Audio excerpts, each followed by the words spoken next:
All right.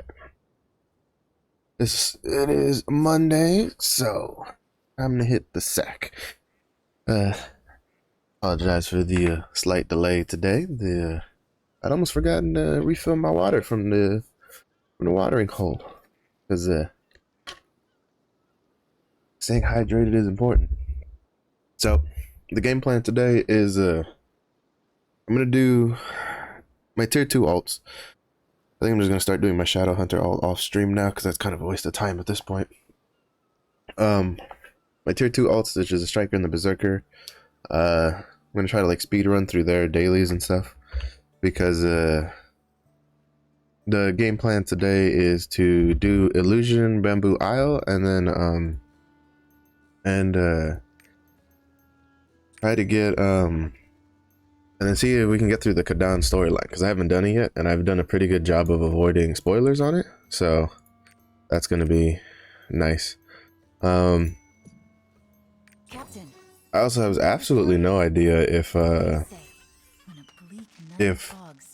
they fixed the issue with the clock on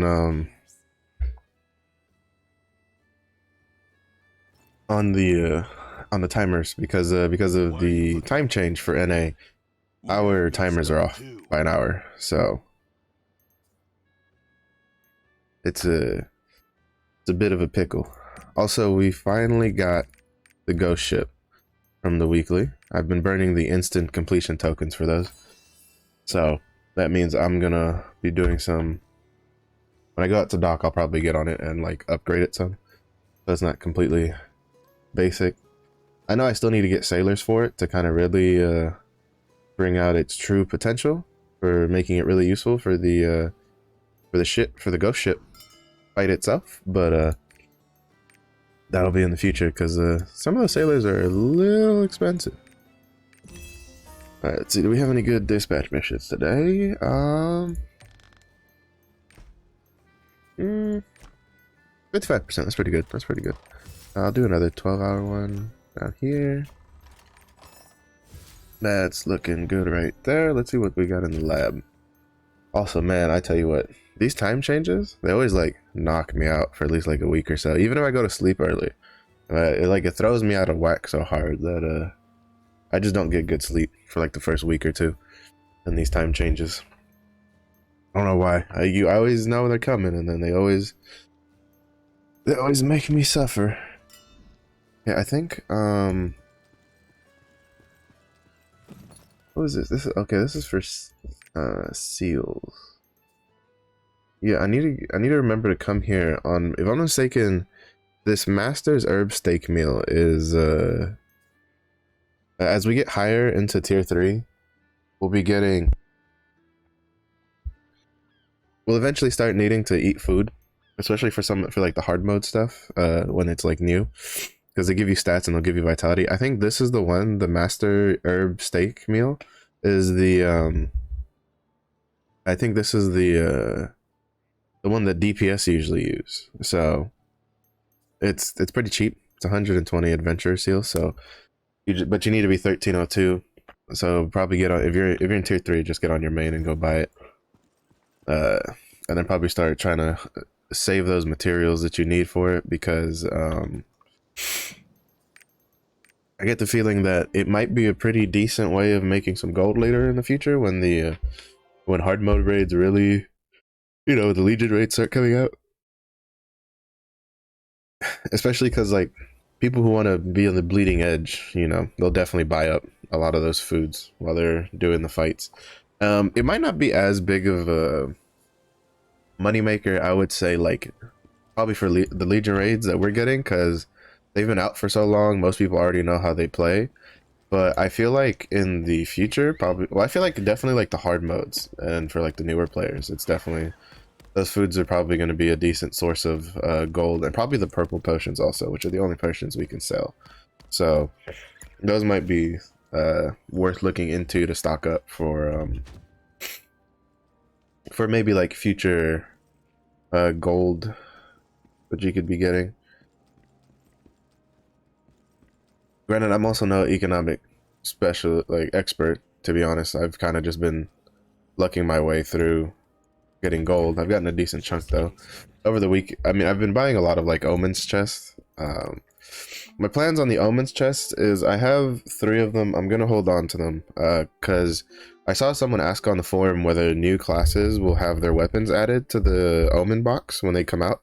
Because like, for instance, Destroyer, Lancemaster, Arcana all have like actual Omen weapon skins already because they were classes that were released before the Omen skins were a thing. So I saw in the forum someone ask. I haven't doubled back to check if they got an answer. I do know that I think it was Seawolf this time, who said that he was gonna ask the team to try to get an answer for that. If it'll be nice if I'm hoping they say yes, because if they say yes, I have 3 Omen chest box, like weapon chest box that I bought, that I'm gonna hold on to. Actually, I don't think I have gift for you. No. I have 3 Omen weapon chest box, and if they get any cheaper, I'm gonna buy another one because they were getting pretty low the other day. No, it looks like they're stabilizing at around 3,000. I still might buy one. Depends on like if I get lucky with like some materials today. Hold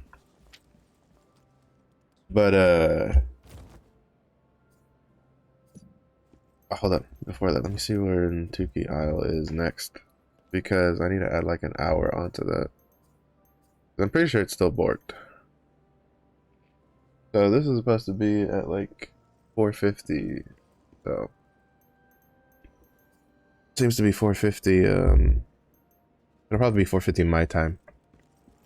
But so we got time for Tuki Isle. I'll probably be, to be honest, I might insta complete Tuki Isles today, because if it's in like 2 hours 40 minutes, I'll probably be in the middle of the Kadan questline, or like working on it, because I don't know how long the Kadan questline actually is. I do know I still need to do Illusion Bamboo Isle, because I haven't done that yet, because I was kind of just waiting to do that on stream.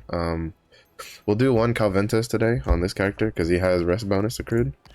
For alts, I basically do like 1 a day for the Guardian raids to let rest accrue. Did I? Oh my goodness, I forgot to do his 2 yesterday. Crap. That's not good. This basically means that I wasted out on some extra materials that I could have sent my Berserker, because I thought I had already done 2 of them. I really hope they add the there's a UI element that they have in, like, I think Korea and like I think all the other regions have it. Like right here on the side of this menu, it'll show you all the daily stuff your character has done. So it'll tell you if you've done your 3 Una dailies. It'll tell you if you've done your 2 Guardian raid souls, if you've done your 2 Chaos dungeons. And like they just need to add that like as soon as possible, because that's such a system that makes it so easy. And I know there's a outside resource you could use, but aside from looking up guides, I don't like using outside resources to track stuff like that. Like that stuff should just be in the game. But here's hoping that maybe in April we'll get that, or maybe like some point in March. Because we still got a bit of March left. I'm still waiting for a roadmap. They said it was supposed to come after the March update, but so we're seeing how they did the forum post asking for like feedback on honing, which if you haven't given your feedback and you have a relatively strong opinion on it, I do suggest going in and leaving your feedback about how you think the honing stuff is going, especially if you're in tier 3. That tells me, like, I'm not expecting a roadmap till maybe this Thursday at the earliest. I would like it earlier, obviously, like all of us would, but I feel like the honing, I feel like there's been a bit of a disconnect, and a lot of people like to blame Amazon for it. They're like, oh, Amazon's gonna ruin it because they ruined New World. It's probably not Amazon's fault. It's probably I think it might have just been an oversight by Smilegate, because people need to understand that this is like, Amazon does not have like sole rights to this game just because they're publishing it. Like, they are the publishers. From what I can see and tell, Smilegate really is still calling the shots on the on the Lost Ark, on like what systems and stuff get added to the game, and it's just like I think it was just a bit of an oversight. Like I think they thought that like you can tell they didn't expect as many players to pick up this game in our region as like what happened. But I also think there was a bit of an oversight on the honing. Like they did some changes that helped, but the problem is that they reduced how much gold it costs to hone in tier 3, because in case if you're not in tier 3 yet or you haven't paid attention, it costs gold every time you hone. But for our version, it only costs like 70 gold or something like that per hone, which seems like a lot. But when you consider that in the other regions, their honing rates were like 200 something gold instead per hone, like it's really not that much. Now the problem lies is that while they made our rates cheaper right off the bat, they didn't give us enough like resources for materials, because there's extra content that the other versions have that that we don't have, that gave them a big bulk of materials, mostly like challenge guardians. Did I not have a preemptive strike on this character? I did not. That's unfortunate. The challenge guardians really alleviate a lot of the bulk necessity for mats. From what I understand, they give a lot of materials. They give a lot of materials very quickly, and even though it's only like once per week per roster, it's still very good. It helps really alleviate, because the problem is that oddly enough, not only do they not give us any like honing, like, you know, they like we have the like original honing rates from when the game launched. They spaced out the item level for the guardian raids more. Now, I know a lot of people they're more upset about the fact that you have to go so long before doing the abyssal dungeons, but I think the abyssal dungeons actually aren't that bad, because they give you some materials and you get a decent amount from the chest, but to be honest, they don't give you all that many. Like your main source of materials for honing, from like at least from what I've noticed from personal experience, is predominantly through chaos dungeons and guardian raids, because you do that every day. Like in the grand scheme of things, abyssal dungeons don't give you jack shit for materials, because you do it once a week per character, and I'm mistaken, the materials you get out of the abyssal dungeons are bound materials anyway, so it's not like you can even send those to an alt. So but the guardian raids give you a lot of materials, because you can do that daily, and those are unbound, so you can send those to alts alongside the leap stones. So the fact that they spaced out the guardian raids even like further than they normally were, I feel like it's part of the reason why it's so painful to get like very high, because apparently in the other regions, Egrexion is 1325, if I'm not mistaken, not 1340. Like 1340 is Yoho, the Dark Fox, while in our version Yoho is 1370. I'm mistaken. Like the changes really don't make sense, because they really, especially when you consider the fact that from day one they made it abundantly clear that they want to get us sped up. The content schedule definitely shows that, but the systems in place like would beg to differ. Like the systems in place are the types of system you would have if you wanted to slow people down. So it's really an odd choice from like from what I can see.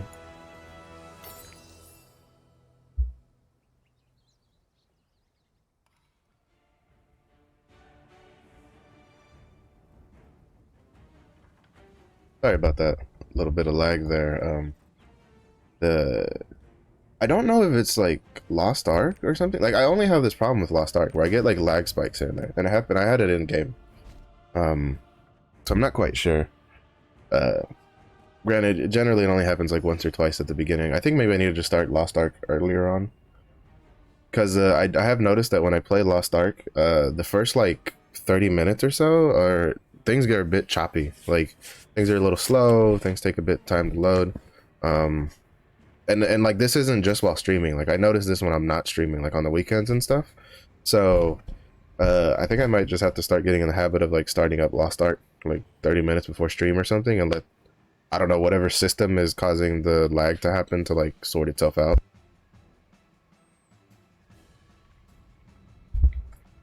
It gets a little frustrating because it makes me think that like it's my internet, but the only real issues I have are Lost Ark, and then by nature it also sometimes extends over to Twitch. So I'll probably try that out and make sure that works. But yeah, so on my earlier thought, the current like systems in game for honing kind of seem counterintuitive to their mentality of we want to speed up, like, you know, we want to speed up the North NAEU stuff, because they spaced out the Guardian raids like much farther apart than in the other regions, and I feel like that's like one of the biggest kickers, because you're stuck doing Guardian Necrosena, which generally the first Guardian raid of the tier usually gives you like the least amount of materials. Like it's very, very little what you get. So the fact that you're stuck on that for like what, 38 whole levels, like gear score levels, before you get the next one, like I'm not quite sure who thought that was a good idea personally. I feel like that might have been a bit of an oversight in decision making. The Abyssal Dungeons I think is fine. They're once a week. They don't give you a lot, and the trade-off for our version for having like 1370 hard mode is that we get legendary from the Abyssal Dungeons, which from what I understand the other regions don't have. Like the Chosen set, if I'm mistaken, comes from Argos in the other regions or something like that, or like they don't get it from the Abyssal Dungeon. We get purple gear from the Abyssal Dungeon, but in our version we get purple gear from the normal version, and then we get purple gear, and then we get legendary gear from the hard mode. So that's pretty neat. Granted, I think our Chosen set is a bit different from the other regions, but we did get these cool lunar solar sets from Argos, which I thought were pretty cool. But I'm looking forward to trying out Argos when I can. I'm not too much in a rush. I probably should be in a little bit more of a rush. I think I would be if I wasn't. I'm pretty sure that if Volton does come in April, he's probably going to be end of April. Like what's probably going to happen is they're probably going to make April the like catch-up month. Like they'll probably space out the hones, like the honing upgrade systems throughout April, so that way players can the normal casual players can catch up. And then they'll probably like release like normal mode, and then probably soon after like normal mode, probably like well, they'll probably be like normal and hard mode like right next to each other. And I feel like having normal mode and hard mode come out together with two very distinct gear score requirements is fine. There's probably still gonna be people annoyed that they're like, oh, I can't do hard mode like day one, but you know, most people can't, like, that would bring them more in line with other MMOs in the Western market, where, you know, World of Warcraft, most people aren't going to do heroics week one. Yeah, like, unless, like, the only people doing heroics are, like, mythic raiding guilds, who are, you know, they, like, steamroll through, you know, they've been min-maxing their characters with whatever loot was available already, and they're just going to steamroll through normal anyway, because they're just that good at the game. The average player does not do that. In World of Warcraft, I mean, like, I'm the average player in World of Warcraft. I usually didn't go into heroic until like a month after the raid was out already. Partially because I was also too lazy. Because like if you're gonna do that kind of stuff, you'd have to like raid every single day to get all the to kill all the bosses in normal and then kill all the bosses in heroic. But my point is that I think if they, you know, they need to find a cadence where the average player, like a majority of the average player base, will be at required eye level on for normal when it comes out, and then for like hard, just don't worry about that. Just, you know, leave that as like the future thing, because I'm thinking Legion raids you get, I think it's like you get more materials from hard mode, but I don't think you get like higher rarity materials. I'm not 100% sure on that, so don't quote me on that. I'm just going off of what I see like on streams and stuff from like Korean streams. So it's but I think it's fine. I think like I do know there were some people a little disappointed that Argos was still the split gear score level. Like that, you know, it's the first phase 1 is 1370, phase 2 is 1385, and then phase 3 is 1400. I would also say I'm a little disappointed in that too, but at the same point I feel like if they hadn't done that, they would have just made Argos 1400 and people would have been even more annoyed, because people are already annoyed, and there's because of, you know, how hard it is to get to 1370.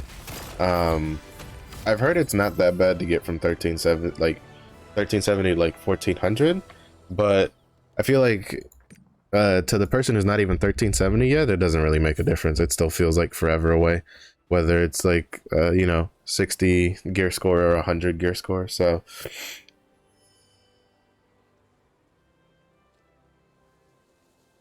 I don't know. I'm hoping. I hope. Waiting for the roadmap.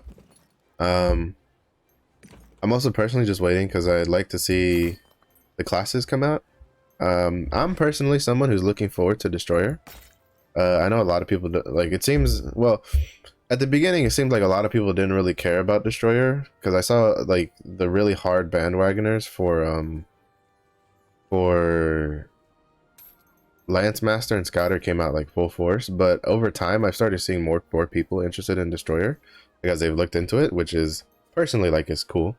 I was as someone who, that's a class I've been waiting for a long time, because I've been following Lost Ark since before it released in Korea. I'm very looking forward to that class to come out, and it was getting a little I guess you could say aggravating when there were so many people shitting on my class simply because, or on the class that I like, that I'm looking forward to, simply because the class that they want wasn't on the list. I fully sympathize with, you know, not having the class you want on the list. Like that was me at the finding out the release, the launch list not including Destroyer, when for all the other regions Destroyer was a launch day class. So I sympathize with you, but shitting on a class just because it got picked over the class you wanted is not cool. It's a very it's rude, because there will never be a, like, there is yet to be a class in pretty much any MMO I've ever played that doesn't have some sort of community in it. So when you go around insulting a class, you're being very rude, not just to the class, but also the people who actually enjoy playing that class or look forward to that class. So it's a little bit of a tidbit that maybe, you know, yes, the excitement for Lance Master and Scouter is great, and people should keep that hype, but that doesn't give you the right to attack someone else's favorite class just because you're like, nobody cares about that class and everybody wants Lance Master Destroyer, because that's what I saw a lot of people talking about. They were just like, and why would you release the Destroyer, because nobody cares about Destroyer, blah blah blah, it's a garbage class and blah blah blah. Like it was very rude things, and as a person who personally likes that class, my instant reaction was, I hope they release Destroyer just out of spite now. Like I hope, and like, you know, and it was a bit of a, you know, in the moment kind of thing, and now I'm kind of just like, you know, I've kind of woosad off of it, but at the time I was very not happy that so many people were just, you know, like, yes, Destroyer has issues, this is a fact, but that does not mean that it is a garbage class, because it's not. It has its uses. It's one of the, it's like, I'm saying it is, well, it's one of, if not the best stagger class in the game. I think him and Gunlancer are kind of tied, but I also have seen on some I've seen some Korean streams where they take a Destroyer and they don't take a Gunlancer, and this Destroyer by himself just like does a stagger mechanic check on a Legion hard mode. So it's just like, Destroyer has its uses, and to say otherwise is a bit of a misnomer because I feel people also underestimate stagger checks. Stagger checks and counters. Apparently, Legion raids have a lot of them. That if you don't do them, it's a raid wipe. So, and to be honest, I think it's been. I mean, I feel like people are kind of used to it by now because Gate of Paradise had a couple like stagger check raid wipes. So, but it can be a little difficult to get to. But it'll be, I don't know, I just like it. Like, to me, this is, you know, Destroyer is a class I like. And I hope more people enjoy it. And, there's supposed to be a class balance patch, even though I've heard it's been delayed, they're doing apparently a PTR test, like, mid-April. And then we'll probably push it out late April. That has me more concerned about, Destroyer's release than the pulling of the roadmap for quote-unquote player progression data. Because I have a feeling that the reason they wanted to release Destroyer now and Arcana in May was because they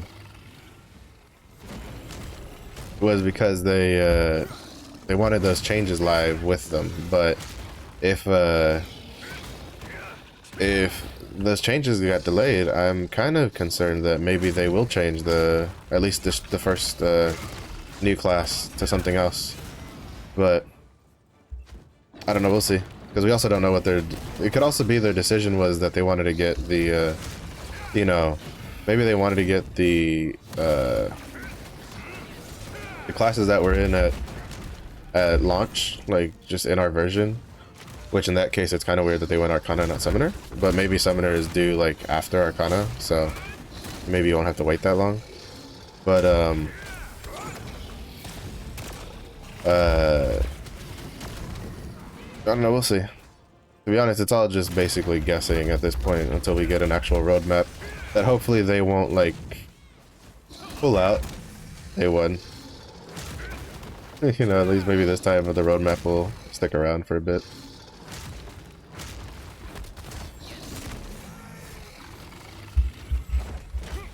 Ah, no! He like never jumps back when he gets countered. That's so annoying. Oh my god, that's so frustrating. Alventus is like one of the only fights that like, he's not that hard, but he has so many moments that are like frustrating because he does something like that.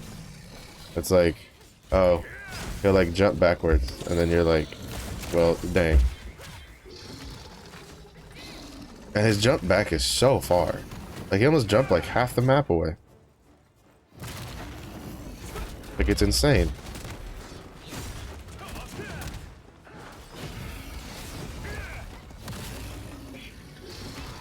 But it happens. Tiger. Oh my god. He did it again. Aventus, please, just... I didn't have this problem on the Scrapper, because the Scrapper's moves generally, they come out pretty fast in comparison. Striker, on the other hand, has a lot of, like, multi-hitting moves where you kind of want everything to hit.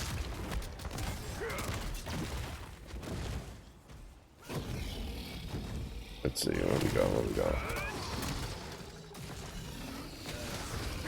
I think that's part of the reason I didn't care too much for, well, I've stopped,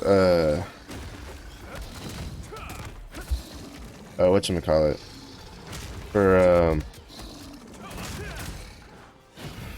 so like, Striker has kind of like been my ult that I leveled for a bit, and then, I got him to 880, and he's probably going to stay here for a while, because I do enjoy Striker, but I enjoy other, like, I'm enjoying the Berserker a bit more than I expected, and it lets me, like, basically turn my brain off when I do Chaos Dungeons, which is, if you don't have a class for Chaos Dungeons that you can just turn your brain off when you're doing them, get one. Because when you end up eventually doing infinite Chaos Dungeons, on, like, especially in Tier 3, where you'll have to do a lot of them, you'll want a class that, you can shut your brain off because of how long you'll be in there.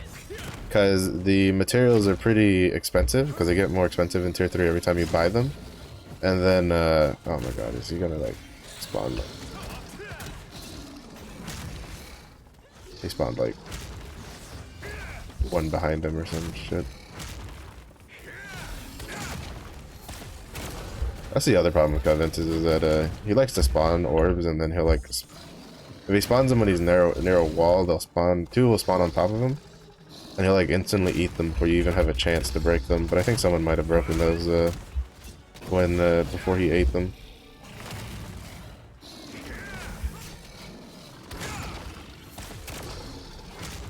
Oh.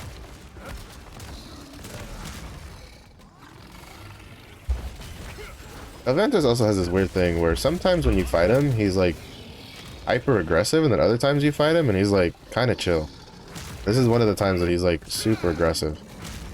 Because I've had other times where he rarely does the front paw slaps, and then this time he's just spamming the shit out of it.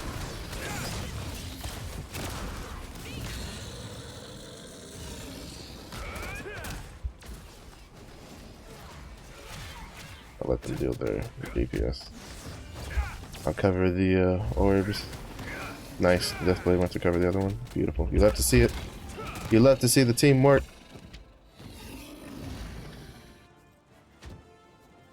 But yeah, Caventa is gonna be a little infuriating, which is why I do, like, I've heard the suggestion and I agree with the suggestion that if you're gonna do a tier 2 ult, get him to 1000, because like Lava Chromanium is honestly a lot easier than Calventa's, and he gives a lot more rewards. Well, a lot is a bit figurative, but you know, when you do them like every other day, they'll stack up. So, oh shit! Had to burn my my tiger, violent tiger kick.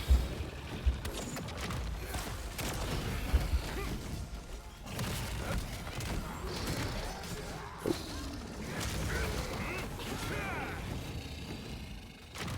Where's the tornadoes? The other problem with Calventas is like 90% of the times I can't tell where it's like I can't see the tornado isn't very visible to me personally. So like I'll miss it. Nice. And that's usually when I'll eat them, because I'm trying to swerve and I think I've swerved around one, but then I don't see the one that's behind it because I can barely see the one I'm swerving around. So maybe it's because I have photosensitivity mode on, but then again, if I don't have it on, like, this game kind of gets a little bright and hurts my eyes from time to time. Nice. Need to do a lot of healing because I ate a lot, and I took quite a few hits, and I only used like 2 potions, and I'm using the green potions on the striker because to me he is not worth the high investment cost of using blue potions, especially for Calventus. My Berserker is kind of there, but he goes through a lot of them because I have ebbs. My ability is on the Berserker ebbs and flows. Sometimes I have moments of greatness. Other times it's like, bro, just throw me in the trash can because we bad. All right, we're gonna go down here. I'm gonna put that in there. I'm actually just going to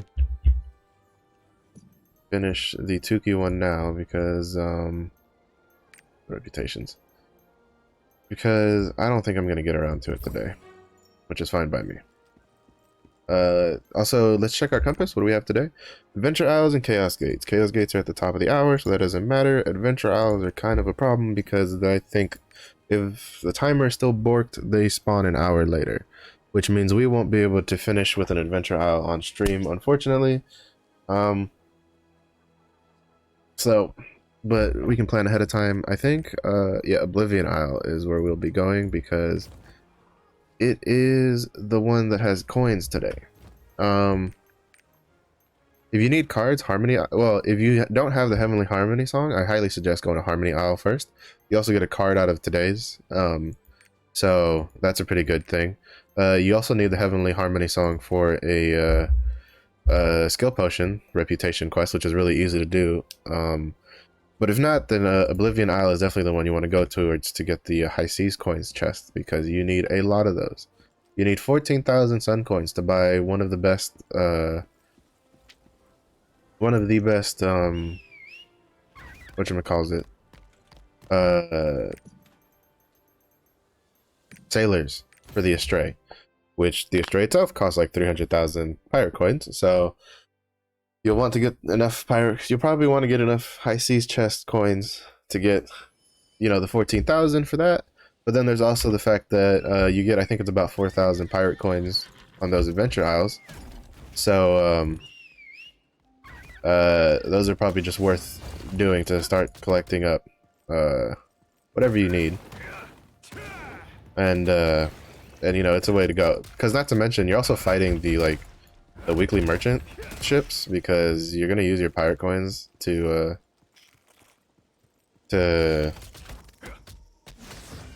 you know, get the honing mats so you can upgrade your characters. And that the pirate coin expenditure gets pretty high for tier 3, because unlike tier 1 and 2, the mats from the ship are not bound. Even though I don't know if they're if it's roster limit though. That might be something I need to look into. But I know that the tier 3 mats for oh my god, I really need to stop pushing that button. From the ships in the docks are not bound. So if that is not roster limited, you're gonna be basically, when you make a tier 3, you can just funnel all those mats into your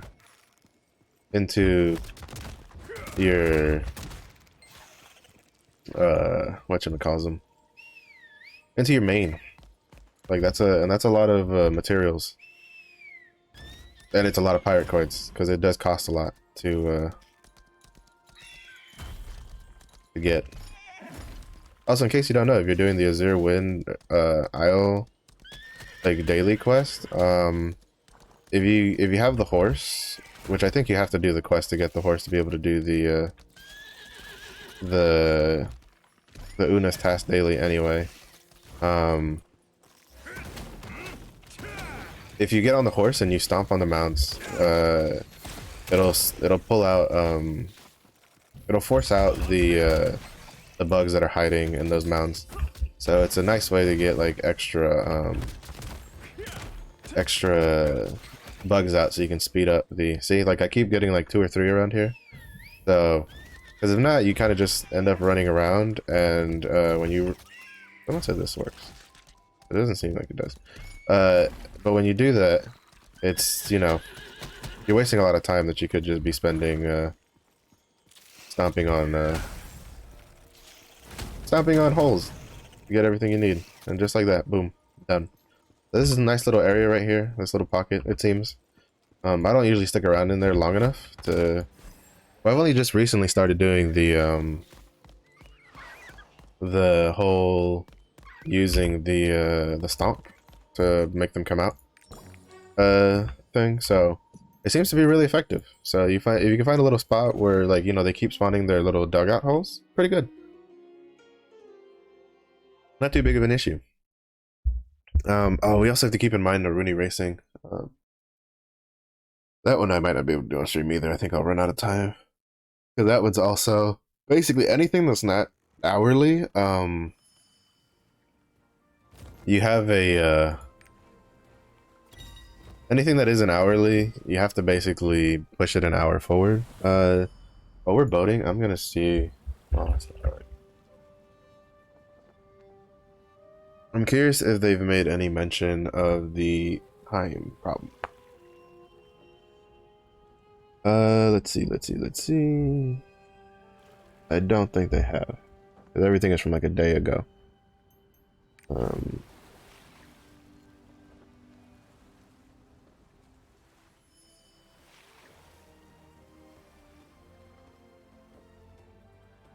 Where is... I guess nobody's really put anything about the time or something? Or maybe they already made a mention about it that I didn't notice.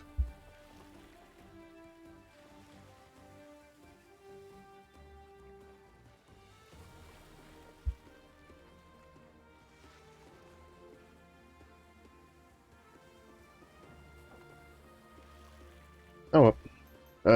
We'll just keep rolling. Let's see. Oh, well. See, the timers are broken, and if they weren't broken, I would have known that Tuki Isle was soon because I just looked at my chat, and they're now saying that Tuki Isle is soon. So that means I could have saved my I could have saved on my I could have saved my Instapass, but it's whatever.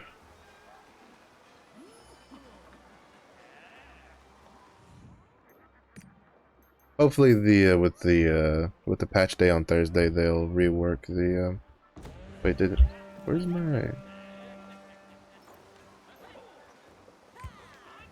Oh, you get a quest. Who the hell do I need to talk to? Morpheo? Flowering Orchid. I thought it just gave me the boat. Alright, well, let's go to the Morpheo. We'll talk to him, get our ghost ship, and then once we get our ghost ship, we'll swap on over to the Berserker, do his daily stuff. I think I might be able... No, I probably won't be able to. I should be able to get him pretty close to 1,000 today. It'll still probably take a bit because he just got to 920 yesterday, and it takes a lot of leap stones to do each hone. So he's kind of on like a stuck on his leap stone stuff. So I might have to end up doing like PvP on him, which I need to do anyway because I'll need to do PvP on the Scrapper before reset to get her leap stones also. So we'll see about that. Where am I going? Luterra. Gotta go to Luterra. I need to go to Trixion and serenade the waifu Beatrice. Ugh. Try to get that giant's heart out of her.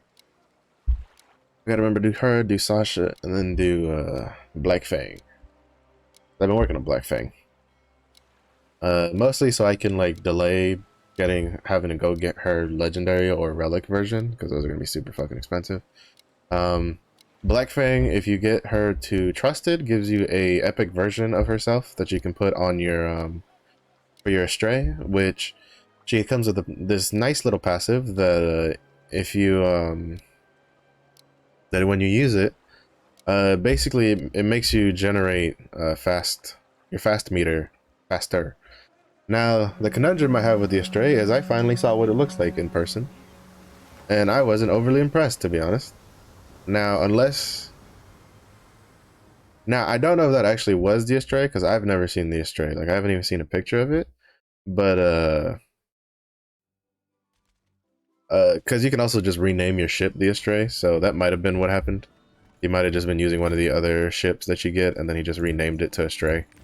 But it looked kind of small and it looked kind of dinky, and I didn't really like it, especially when you consider that the ghost ship you get is like massive. I like the ghost ship model. The ghost ship model looks cool.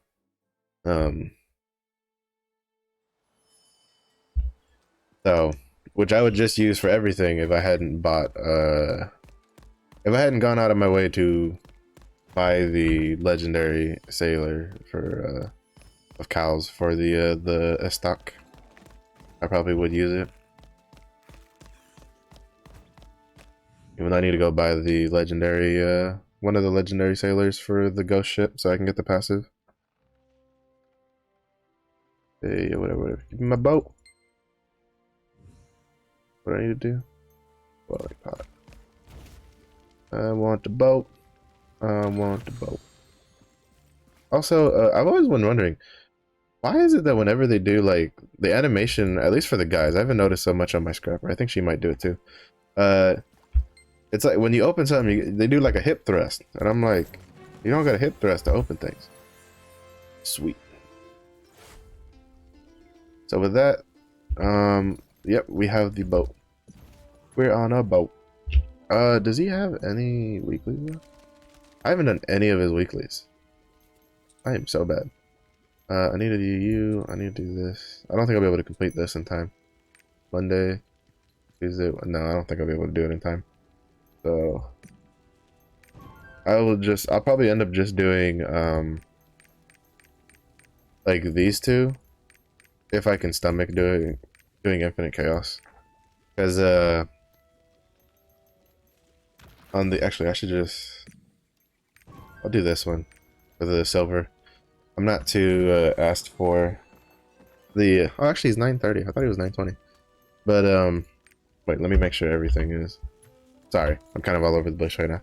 I'm just making sure that all of my I have all the stuff that can be transferred over to the Berserker that needs to be transferred over, ready to go. I'm also just transferring like my gems over to my Berserker and stuff like that. Because in case you didn't know, you can take gem, like for instance, my tier 2 gems, except for like the level 5 ones that I'm either still using or got replaced with tier 3 gems of higher levels that I then sold. Basically, if I have any level 3 or below gems, I sent them. You can send them all. You can put them all in your roster storage and send them to another character, and then you can refacet them on that character to get and it'll change the skills to whatever that character is. So it's a really nifty system. You don't have to completely restart from scratch if you already have them for tier 2. And then vice versa. Well, that's another thing, because like with when you get a character, more than one character in tier 3, you get a decent amount of gems from the chaos dungeons, and then you can funnel those gems to your main so that they can have them, and they can try to get higher level gems faster. Grab all of this.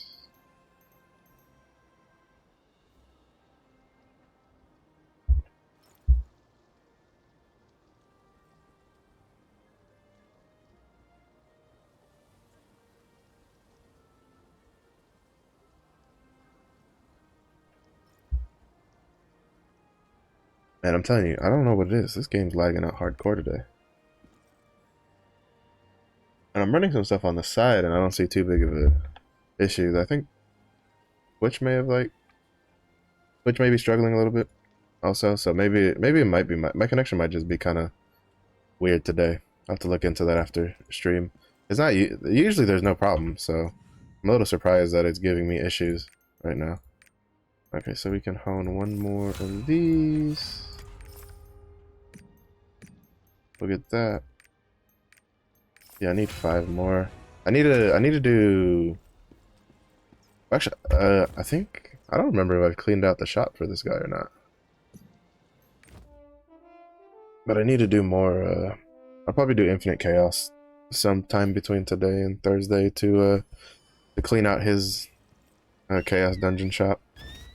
All right, I need to see if any of his like skins have come down in price, because I kind of want to get the covetous like pants for the Berserker. But this is still coming down in price a bit. I don't really care too much for the Alar skin past the chest piece that I bought. What else we got? Element Selection box is still coming down in price, but I don't care for all of it. I don't feel like selling it piecemeal. Let's see. Oh. How much? Oh, I missed it when it was almost 2,000. Well, I'll wait, because it doesn't look too bad as it is. I currently have the Alar chest piece with the Northern Lawmaker B helmet, and then the covetous, the Greed Greatsword. I don't know why they call it Greed for some and Covetous for others. I think there might have been a disconnect there on like what they wanted to name it. Wisdom, Courage, Charisma. Courage, Charisma. So I kind of wanted to get some boots for him, but I kind of don't want to spend gold right now. To be honest, I'm kind of I'm trying to make what little gold I can make and We'll protect this place. so that way I can I'm trying to just save gold so that I can spend it on like the destroyer later. Okay, I don't feel like doing a contest, even though I've heard he's not that hard anymore, because since the shield mechanic got changed, but I don't mind avoiding that. Frost Hell Gaia and Hell Gaia suck just because people don't stay for the stagger mechanics. So I'm probably gonna wait until I get to 1000 to do his Guardian raids. Well, no, probably not. I'll probably see how much I can like, how much I can do today, and then because I'm gonna be short on leap stones, which means today I might just today I might do infinite chaos later just to clean out all of his leap stones in his chaos shop, because I still haven't done that. Shit, what time is when are the sailings today? Arthetine's at 7:30. Okay, and Yorn's at 11. Okay, I have a bit of leeway. It annoys me so much because like sometimes they'll give you like the only two. So this is you need this to get the Astray. Like this is one of the reputations you need to grind to get materials for the Astray. You can only do it for for the sailing co-op of Arthentine or Yorn. That's it. None of the other sailing co-ops count. And sometimes those two sailing co-ops will be either at the same time or you'll only get one of those a day. And it's so frustrating because it's like you're trying to do other stuff and then the sailing co-op just comes and goes and you're like, well, shit, like you missed it. And it's really frustrating. Like I really wish they had like that wasn't like that. But I doubt they'll go out of their way to change it. Especially because people just be like, oh, we'll just buy the instant completion tokens. It's like, bro, you think like blue crystals aren't getting any cheaper, my dude. Like you gotta save them where you can. No, not pest control, which is the other one. No, I don't want to do that on this character. There was another 5 one in here, wasn't there? Oh, this one, yeah, where it belongs. That one's pretty easy to do. We'll do the dailies first to get those out of the way. Fight rules. That means I have to go to Rohandel and go to Hypnos. I don't have Hypnos on here, do I? No, but I have Zanila Ruins, which means I guess I'll go to Lutera, do that one first. Then I'll go do the one in Shoeshire, and then I'll go do then I will go do Rohendel's because I can just Bifrost to Rohendel to then go to the stuff. I'll probably start moving my Bifrost around because I had them on I had them saved on the ones I was doing for tier 1 because in tier 1 I had a crap ton of leap stones saved up, like way too many. So I didn't need leap stones. I needed the shards. I was getting blocked by the shards. In tier 2 I'm getting blocked more by the leap stones, but I'll probably start getting blocked by the shards here soon. This one's in progress and almost done. Already finished those. Let's see, we go to Lutera. But luckily, it hasn't been too bad so far yet. I probably will start getting blocked by the shards here in a bit. Just because as I get higher, you know, he's kind of been speedrunning his way through. If I'm mistaken, I just got to tier 2 like a couple days ago. So, you know, I have had a good chunk of stuff saved up for him. I'm hoping he doesn't run into a shard block before I get him to 1000, because my plan for the Berserker is to get the Berserker to 1000, and then he's going to sit there and just accumulate mats for me. So that way I can, because regardless of what the new class is well, as long as we get a new class in April, because right now that's up in the air too. We have no idea what the hell we're getting. For all we know, they could take the whole, basically worst case scenario is they take the complaints of the honing, and then they stretch it to the classes, because you know they'll be like, well, if people are complaining about honing, why would we add a new class that would then take materials away, and that would be a complete shit show, I feel. So I'm still hoping they add a new class in April. Uh, in whatchamacallit, and I still hope it's a destroyer. But my main goal is that as long as the whatever class they add in April is one that I'm interested in playing, which aside from Painter, Reaper, and Summoner, I'm pretty interested in the rest of them. So Destroyer, Scatter, Lance Master, and Arcana. So my goal is I'm gonna sit the Berserker at tier 2 at 1000 for a while to accrue mats. I will I might push the Striker up to 1000 after. I haven't decided on that yet. Depends on like if we get a release date for the new class or not. And then the goal is after that to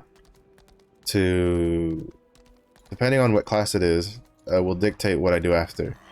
If it is a destroyer, I will basically shift and funnel all the materials into the destroyer to get them to tier 3 as soon as possible. If it is a if it is something else, like basically if it's not destroyer, Lance Master, I will see what power pass they give us for that class. If it is a power pass to Yorn, I will funnel mats into them to get them to 1000 and then get the Berserker to tier 3.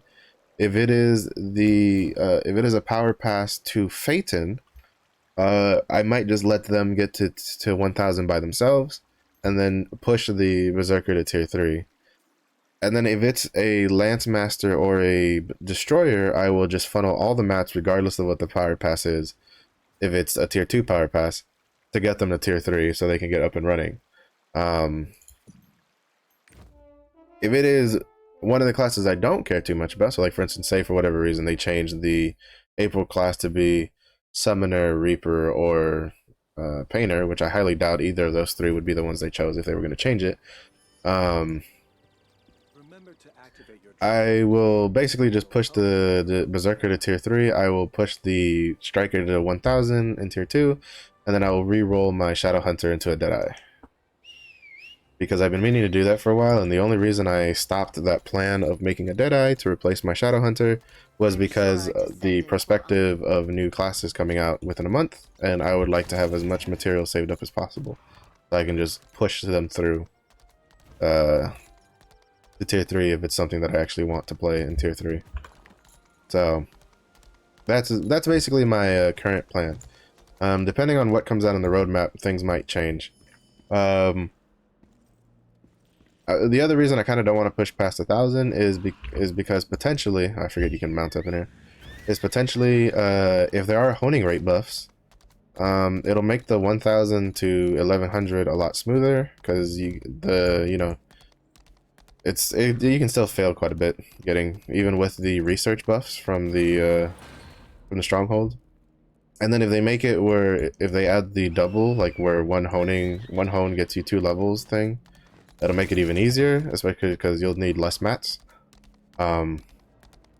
So basically, based off of that, I'll make more decisions and alter my plans as I go.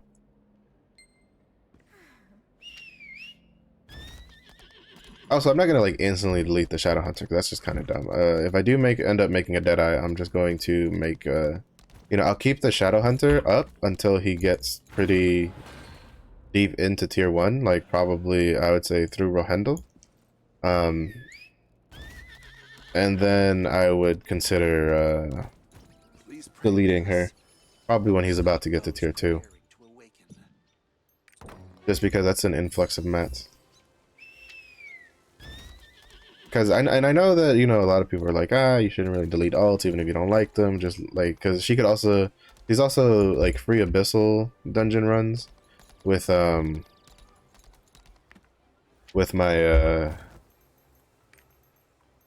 just free gold, because basically what I do, all she does now is she runs the necromancer tier 1 dungeon. Like she does that twice, like she does both of them once a week, and like it's a very minuscule amount of gold you get, but it's something, it'll stack up. you do that for like 10 weeks, you'll get like, you know, it's a couple hundred gold. But and then she sometimes she lucks out and she gets engraving books. And then there's always the chance for legendary card. You know, extra chances of legendary cards doesn't hurt. So she might stick around a little longer. I might not like instantly delete her because until I need a 6th class spot, I probably will just keep her because I'm pretty full right now. Because I actively play the Berserker, the Striker, and the Scrapper. I plan on making a Deadeye, so that'll be 4 there. Plus the Shadowhunter is 5, and then I have a Warrior pre-made for Destroyer, which is my 6 slots. So. But I don't really plan on playing anything else past Deadeye with what's currently released. So, I don't really have a need to delete her right off the bat. But, basically, at the latest, she'll get deleted by May. Because if I make the Deadeye, I want to make an Arcana to play around with. And so, if Arcana comes out in May, well actually, again, whatever comes out in May, as long as it's not a Summoner, Reaper, or a Artist, I will make that class as an alt. So, basically, her death sentence probably comes in May. Because, I just won't, I don't know, I don't like her too much. So, and I mean, there's no guarantee I like the Deadeye. I could do the Deadeye and then get sick and tired of him. But then that'll just mean he'll just be the same as the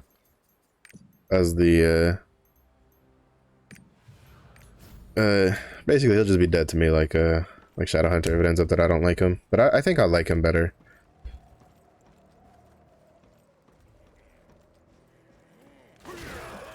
Ugh. Always a pain when there's other people here. Because everything in here dies so fast because everybody's so overgeared. Again, that includes me as well.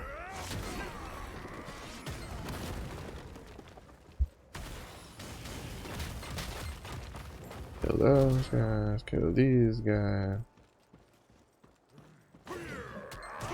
Kill that guy. Kill this guy. Accidentally kill that guy. Oh, I didn't even realize we finished. Whoopsie. My bad. You're a coin. Save a life. But yep.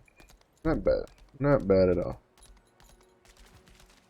This one's definitely a very easy, like, 5 leap stones to get. Alright, then we're gonna go to Rohendel and go to Hypnos. I would rather, like, do, I was hoping to be able to do,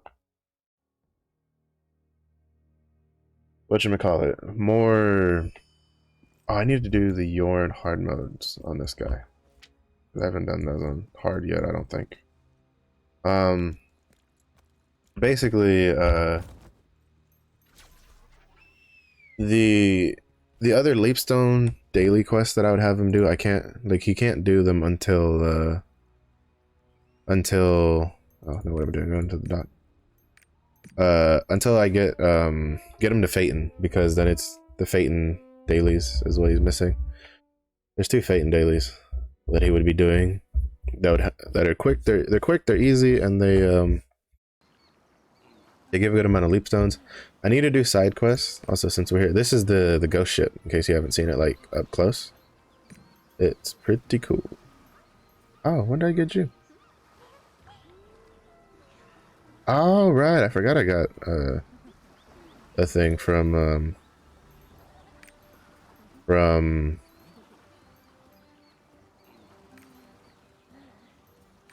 freeing the sailors stuff. All right, we're gonna upgrade this. Ooh, 25. Do I want to upgrade them? Probably not. I'll think about that in the future. Because really his only main use is, also since we're here, where is... Because I'm curious, I want to see if the tier 3 mats are, like, roster.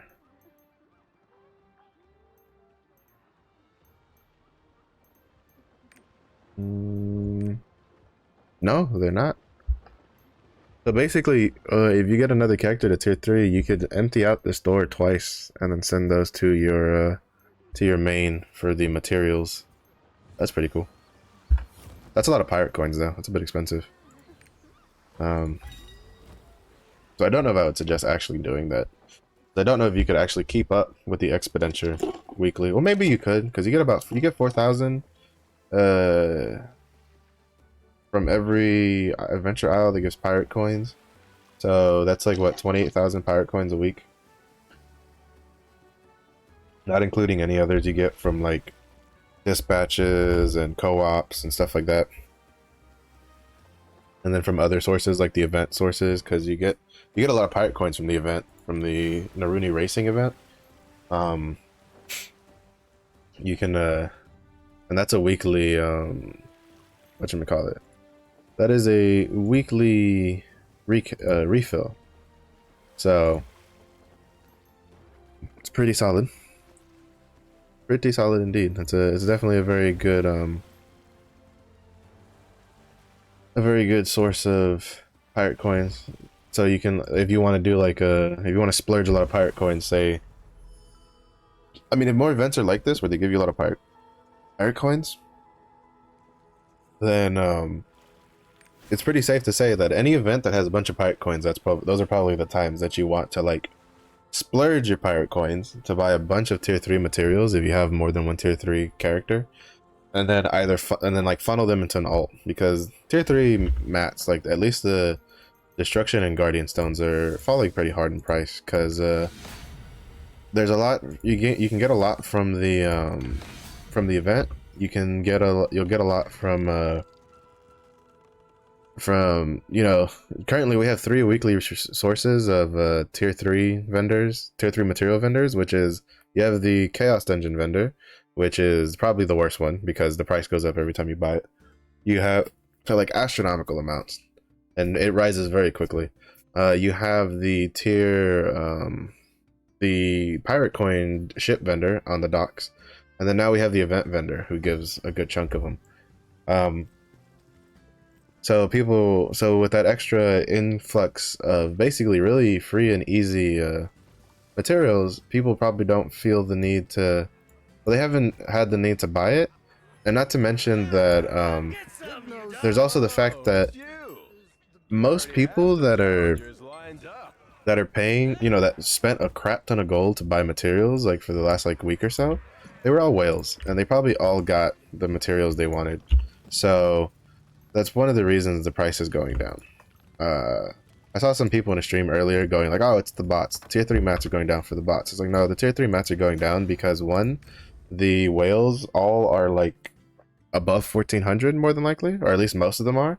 And two, a lot of players are, with the event shop, a lot of players who probably either just got to tier 3 or were in the beginning of tier 3 like I was, use the event shop to push their character upwards while also selling all of their chaos dungeon mats. And so that's going to cause a big influx into the market, and most people probably aren't buying because, again, the whales are probably mostly done with their characters that they care about. So it's a pretty good time to push your character to at least 1325, because 1325 is guaranteed. Past 1325, I'm mistaken, is where you start like reaching the you know, not so sure honing rates. So I think maybe little by little you can try to start pushing yourself to 1340, so you can at least get Egrexion. But that is that's you know, that's kind of more of a personal decision. I don't know if I'll push past 1325 anytime soon, just because one, I'd rather store up those mats even if I don't sell them for future classes, and two, I would I just like the honing rates are just pretty bad right now. So I mean, it would give me access to the second abyssal dungeon, but I'm not in a rush to not to mention that while, yeah, it is gold, the gear from the from like the normal mode abyssal dungeon for tier 3 is garbage. Or at least the set bonus is garbage. It doesn't really make much sense to make it because it also costs gold to craft the equipment. When you get purple gear from the chaos dungeon. So with the purple gear from the chaos dungeon, you're not even missing out on the on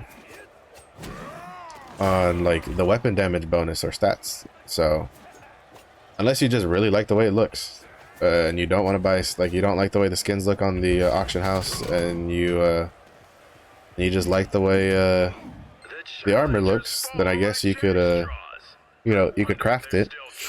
Or if you wanted, well, actually not, like for instance, I don't, my scrapper is 1325, so today she's gonna start getting purple gear from her chaos dungeons. So with that, it means that she'll be getting stronger, and I don't plan on going into the, I'll try not to go into the tier 3 abyssal before she has full purple gear, but that kind of just depends on the luck of the draw on what stuff we get from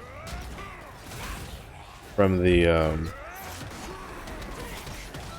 whatchamacallit, from the chaos dungeon. So, you know, because if the chaos dungeon doesn't want to give me my purple weapons and stuff, then I'll have to at least do it with like blue weapons or stuff like that.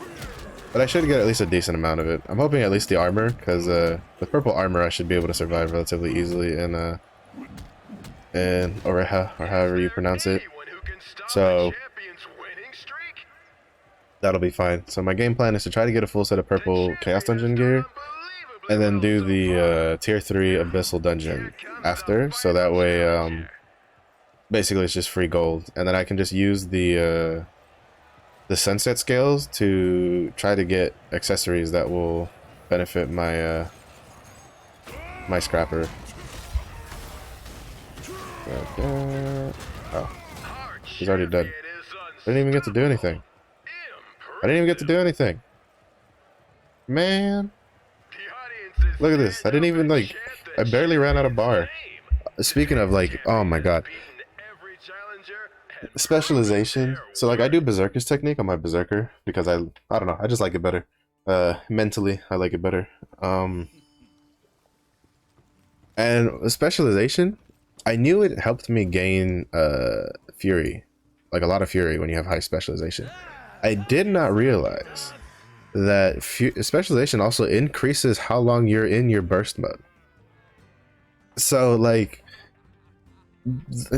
basically you're gonna be in there for a long time, and then hopefully you should be able to get back in pretty quick. It'll be for me it'll still be a bit, because like I'm in tier 2, so I mean like I have currently with my specialization I have almost 40% fury gain. I'm at 38.8, and then I have 121.4% burst duration, which is fantastic. Because it makes this last twice as long. And then on top of that, you get the other bonuses, like your Bloody Rush deals more damage, your Awakening deals more damage, stuff like that. So it's really good. I think that's the other thing I like about Berserker's technique that you don't really get with Mayhem. Mayhem's Dark Rush isn't very good, because the Bloody Rush, well, the Rush move, because they're both called Rush, scales off of specialization, and you don't build specialization on Mayhem because you have no need for it. You know, you're in Mayhem infinitely, as long as you don't turn it off, and then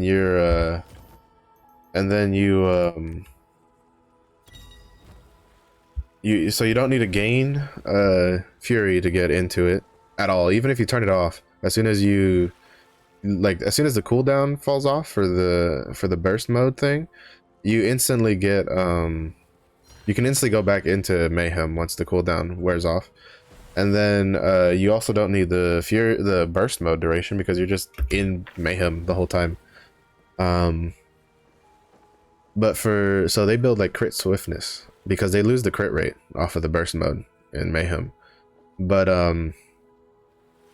so their rush doesn't really deal like any real damage compared to their abilities. But in Berserker's technique, your rush deals a shit ton of damage because the more specialization you have, the more it does. Like for instance, you can see on my character, 100 and no, not that one, 116.5% bloody rush damage. Like that's pretty big.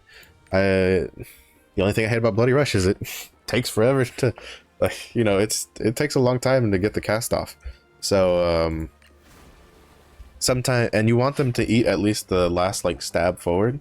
So you kind of have to be a little careful with your bloody rush, so that it doesn't, so you don't whiff the like last part of it. I think maybe when I get enough specialization in tier 3, I might try, there's a supercharge build you can do where you use like power break, and then you use berserk fury because that's a charge awakening skill, and you can use those two in a supercharge build to like to deal some damage. I don't know if you can deal, if it deals any more damage than like the regular one, because in the other builds you basically just, oh hold on, I want to change my sail. Put on the wolf. Oh, woo. Can you change the sail for, no, that makes me sad. That's another reason the S stock is better. You can change the sails on it. Yeah, I got Black Fang to the next I think I got it to amicable, and that got me the wolf sailing glyph, so that's pretty cool. I wish you could change the color on like the designs. Like I don't know if you can, like at least I haven't noticed the way to do it, and that makes me a little sad. Maybe in the future. But so right, as I was saying, so like I think maybe with more specialization I might try try running a supercharge berserker build for berserker's technique. I don't know how it would work because it would basically kind of shift your, like you have a lot of damage. A lot of your damage comes from strike wave and finish strike at the moment. I don't know how it would work because like it's a very weird, at least the build, like the guide I was looking at, they were saying to swap like wind blade for power break, but power break, like you're swapping one of your main fury generators, and this has a 24-second cooldown for Tempest Slash. And this one, and even this one has a 20-second, well it's like 16 seconds with the tripod. It's still like, they're still decently long cooldowns that I don't know, personally I don't know if you're running supercharge, I feel like why not just replace finish strike, like, or unless like power break just doesn't, I mean at that point if power break doesn't deal enough damage to replace finish strike when you're running a supercharge level 3 you know, gearing thing, then why are you even running a supercharge build at that point? Like, because I feel like for berserker's technique you kind of need both of these, especially if you're changing awakenings, because the berserk fury sword awakening does not generate as much fury as the chains do. So it's I don't know, it's something that I'll probably wait till tier 3 to play around with if I remember, because it'll be a while before this character makes it a tier 3. I don't think he'll make it a tier 3 before sometime in April. So the only way he'll make it to tier 3 before April is if they randomly release a roadmap deciding not to release a new class next month, which is probably the worst thing they could probably do, because I feel like a lot of people are going to be upset if they do that. Alright. We gear hound this. Oh my god, I still need 3 for that. Let's see, we're 940, so we'll be 960 when with the upgrades. And yeah, now we're gonna run into the shard. Now we're running into the shard gate. That is absolutely exclusive. So now we'll go do our chaos dungeons. I still don't know if I want to do the guardian raids on this guy just yet, because part of me feels like it's probably better to do the other stuff. I would do the Yorn hard mode dungeons on him, but we spend a little bit too much time on him as it is already, and I kind of want to do the Kadan storyline, so we'll just do his chaos dungeons real quick. Yeah, because he has to go through all the Phaeton anyway. I don't really care too much. And you get legend, like, it's whatever. I'm not gonna min-max him too much. I min-maxed him all the way up to like 920. I don't really care to min-max him much more. So, oh my god, let's go. But yeah, I did have fun min-maxing him a bit though. I kind of enjoyed doing that stuff. Like, I personally love that I can like use pre-existing characters to kind of like prep for a new character to get him up and running and stronger. It's something that that other MMOs kind of don't have. Like 14 has it in a way because you can get like in Final Fantasy 14, you have the if you haven't played it, you have something called the armory bonus in Final Fantasy 14 that makes it where you get a certain percentage, which I think ranges from, I think it's like 300% if you're under, like if you're not in the current expansion, and then 100% if you are in the current expansion. Basically, the way it works is you get a massive XP boost to any other jobs you level on that character that are lower than your like highest level job. So if you have a job at like level 80, then any job you level under level 80 will be will have a pretty sizable XP boost, and going forward. Then you also have the added bonus that while you are any gear you get on that character for any other jobs, because say you play a warrior and then you get a lot of like say you get a lot of like DPS stuff, well basically all you need to do is level up that DPS character, and you now have, you know, a full set of gear for that DPS character. Oh man, I don't have my, I was wondering why things weren't dying that quickly. You now have a full set of gear for that character. You don't have to worry about it. And that's the, you know, that's something really nice. Then you have certain MMOs like World of Warcraft that think that having to repeat every little thing you do over and over again on on every character you make is content, because they've had plenty of chances to make the game quote-unquote alt-friendly, and they kind of refuse to make the game alt-friendly because they keep implementing systems that they claim are alt-friendly, and then you actually do them and they really aren't. Like, apparently, from what I've heard in the current region, they made it where if you have the option to, well, the most alt-friendly thing they did was made it where you didn't have to do the story in Shadowlands. Like, you could do there's a system you get in Shadowlands that you can choose whether or not you want to to do the story again, or you can do basically it's like it's supposed to be a quote-unquote faster way of doing it. You do like world quest and blah blah blah. In the end, it ended up that it wasn't very fast in comparison.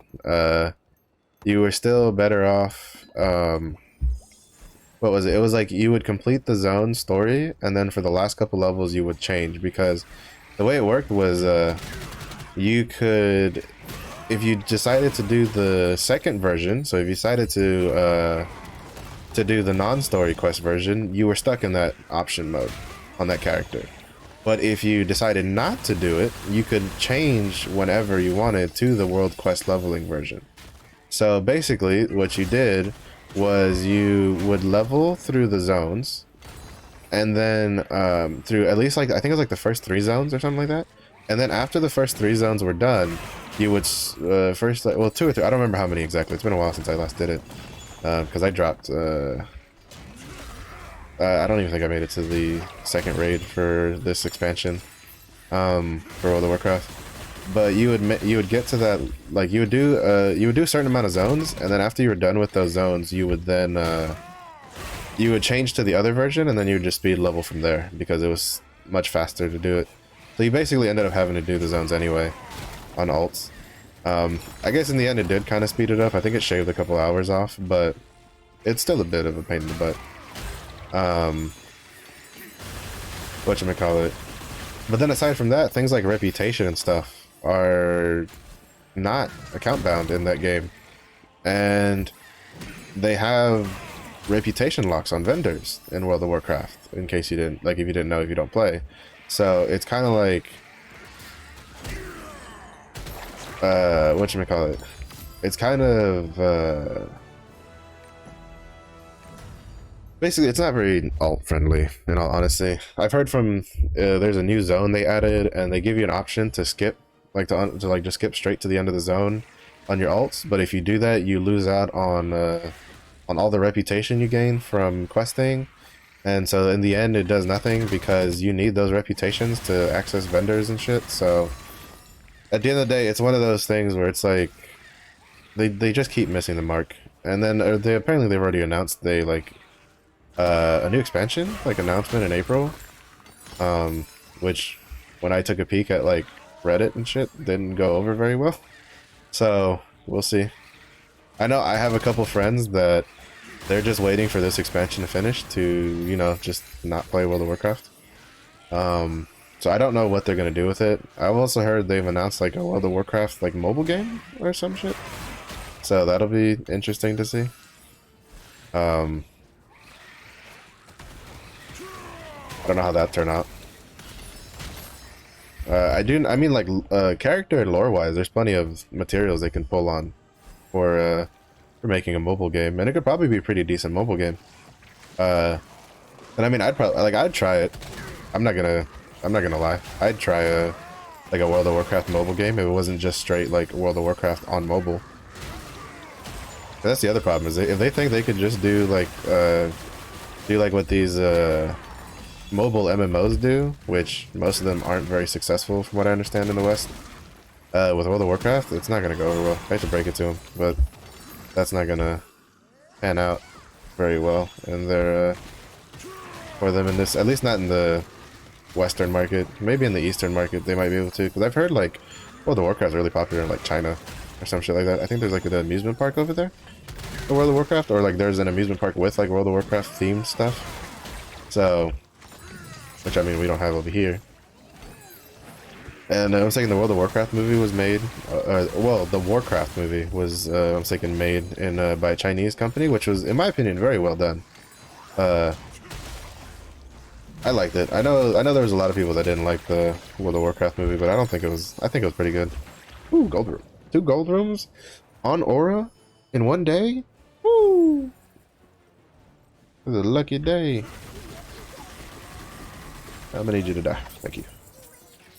This is why the lucky monster card thing is kind of... Actually, that's really good on this character, because he needed shards. He was about to be shard deprived, and then that gold room, it's like coal on a winter day.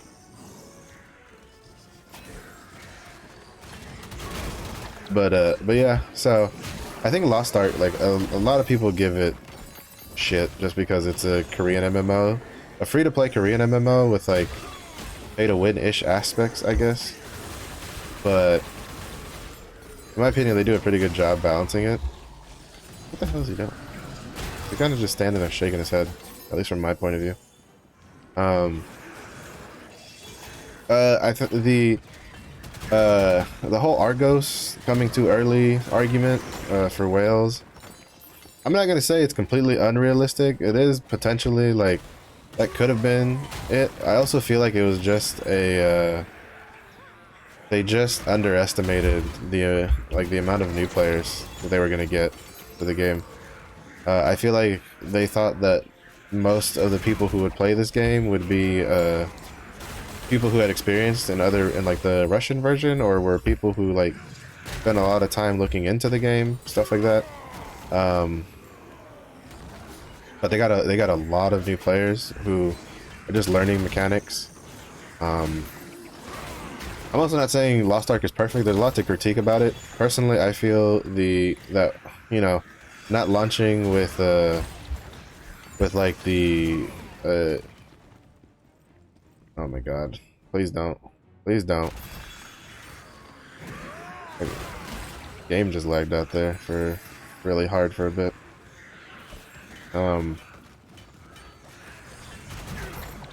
Basically launching with, even without like the content stuff, launching without a lot of the quality of life stuff, like the daily checklist, the head and back tech markers, stuff like that. Huge oversight in my opinion. Should have been in day one, or at the very least should have been in during February. Like, that should have been on the top of their list for players, but it's not. Like, we're in the March update, it's still not in here. At least the head and back attack markers need to be in the game sooner rather than later. Like, because it's tier 2 in there sometimes. I'm like, can I hit this like mob? Like, is this like the front or is this the back? Like, you know, they'll be like, oh, you need to counter this, and I want to go counter it, but then I can't counter it because I thought what I thought was the front, because I hit him in his face, was actually not his front because his body was turned. You know, stuff like that. It's like stuff. You know, it's a little. You know, it's a bit of a misconception on some of the stuff on like what's actually what you're actually, what is a back attack and what isn't. So stuff like that kind of needs to be, the head and back attack markers really help with that. The fact that those aren't in the game, I feel, is a very due is very dude as a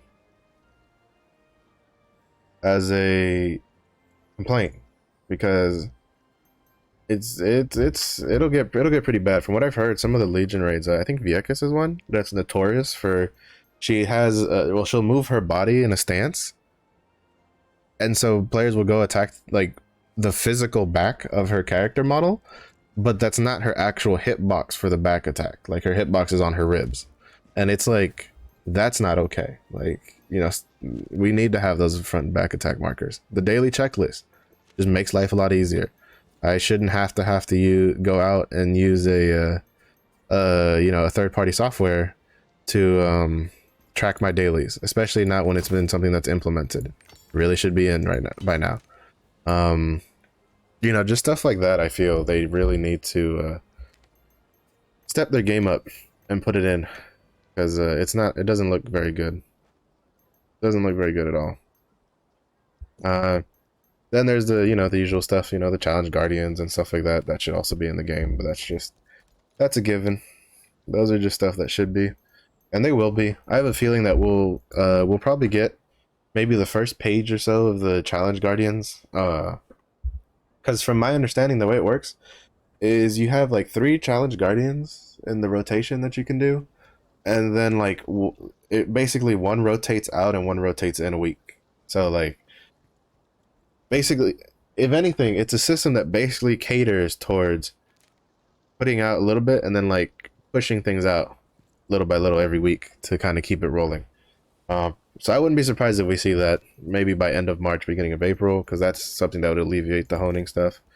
April update will probably be like something about honing, I imagine, seeing how they've actively asked for information for feedback on the forums. They went, please give us your feedback for ooh, that was actually pretty good. And I don't run Cursed Doll, so if I get a really good Cursed Doll facet off of that, I'm kind of screwed. Because I don't have Cursed Doll on anything else. And I'd be Cursed Doll level 1, which is basically worthless. But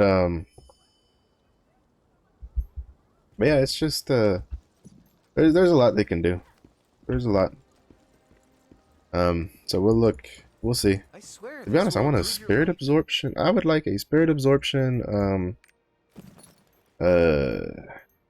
Spirit Absorption Raid Captain ability stone is what I want. Because those are the 2 abilities I kind of want to go for first for my 3/3s.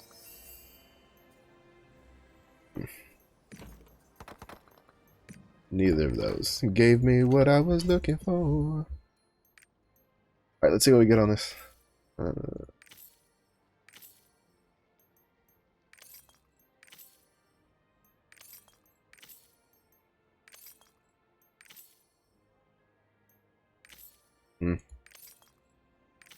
Damn it. Oh my god. Please don't do this to me. It did it to me. It did me dirty. Well, at least I don't have to worry about the Cursed Doll.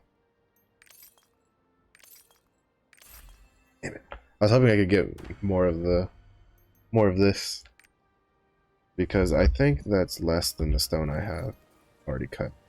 No, it's the same. It's the same. So I'll lock this one. I'll unlock this one.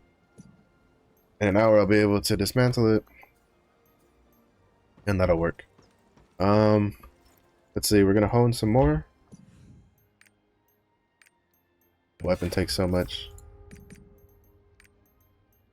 Right here. Okay, we're still at 100, so we can. We're just gonna be blocked by the leap stones. Actually, let me see how much the tier 2 leap stones cost. How many do I need? Because if I could leave him at like ready to go to Phaeton, I can do that off stream after doing stuff on my scrapper, and then tomorrow he'll be set up and ready to go. So I need 23 leap stones. Let's see how much they cost. The tier 2 ones I don't think are that expensive, but I just want to make sure they didn't go up in price when I wasn't looking.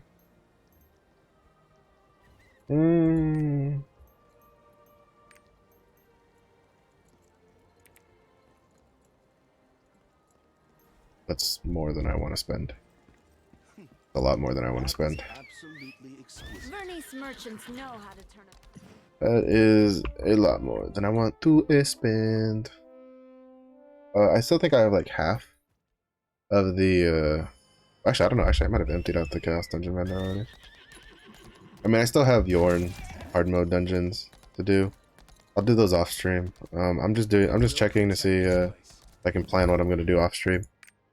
Okay, I have 16 here, plus 5 life pouches. I need to empty this out. This is kind of whatever, because I'm pretty sure I have enough destruction stones to last me till I finish whatchamacallit, till I finish till I get to tier 3. Alright, I'm gonna roll some of these while we're here. Because I want to see if I can get a specialization earring. Boom! First one, right off the bat. There we go. Even more specialization. Because now because I had 1 point of berserkers left over. So I don't need that anymore. But that was swiftness, and you don't really use swiftness on this. So what do we have now? We're at 47 point. Technically, it's 47.9 because we rounded up because it's 0.89. 47.89% fury generation. That's almost 50%. That's fucking crazy. We have like 150% burst duration, 143.69 bloody rush damage, and 45% awakening skill damage. Oh my god, I should have replaced that fucking forever ago. Bruh, that's huge. But like, that's the beauty of specialization though. That is the beauty of specialization. I'm kind of curious if they'll kind of like do something to Berserker's technique. Because like, so a lot of times in Lost Ark, from my understanding from streamers who know better, whenever a class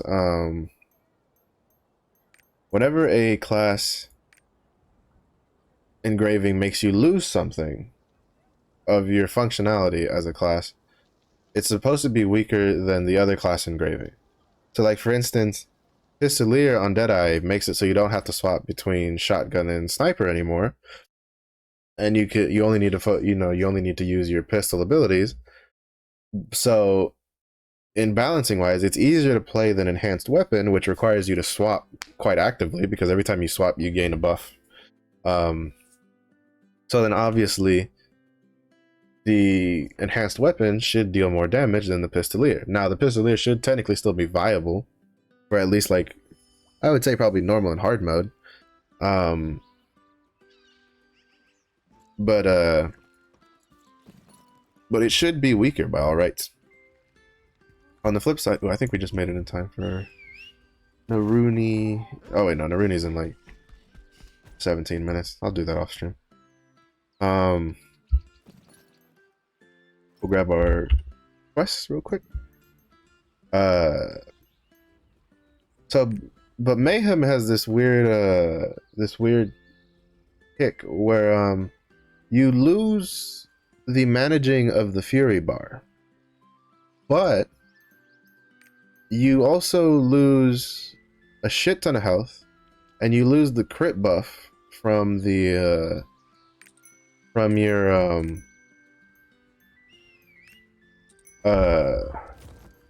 from the burst mode, and in return gain movement speed, attack speed, and all the other stuff, and 65% of your defense, like 65% damage reduction. The question is, does Mayhem take away enough for what it gives you? And the answer to that for me is I don't know, personally. I feel like it doesn't. Because yes, you lose the health, but you also have 65% damage reduction. It's easier to build your DPS engravings because you can use Master's Tenacity, which will permanently be on. Like, there is, in my opinion, there is more pros to cons in playing Mayhem. The only real con is that you're at 20% health the whole time, which in the end isn't that big of a con, because from what I understand, due to how Mayhem works, it makes you also get a like healing potion usage reduction, or at least you're supposed to. I think in our version we don't have that completely, but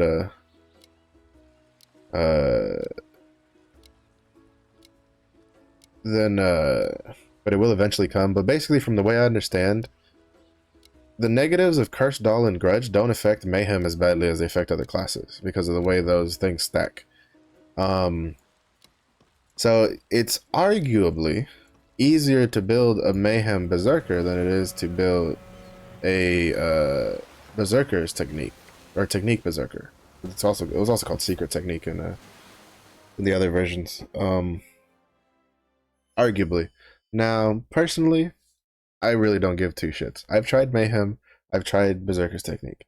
I like the style of, building up my Fury meter and understanding when I can pop my burst mode to murder things. That kind of stuff. I do like that playstyle back and forth. I like the build and spend playstyle. It's a playstyle I'm used to. It's a playstyle that pretty much most of the classes in the game run.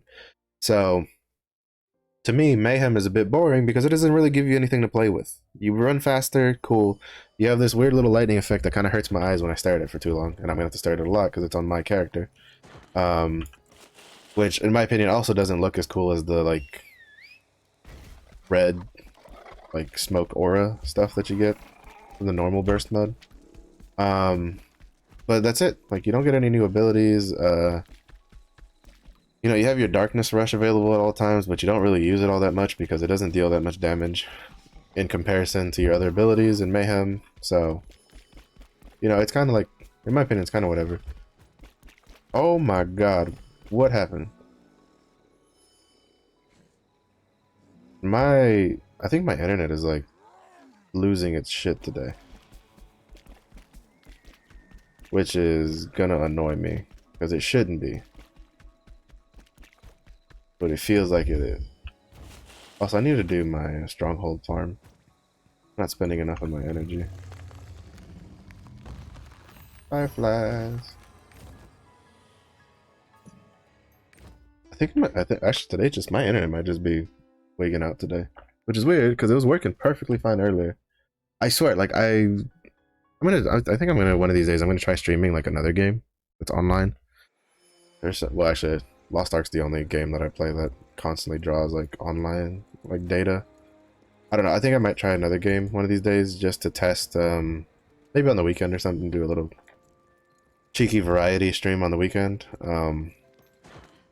To see how it plays, because I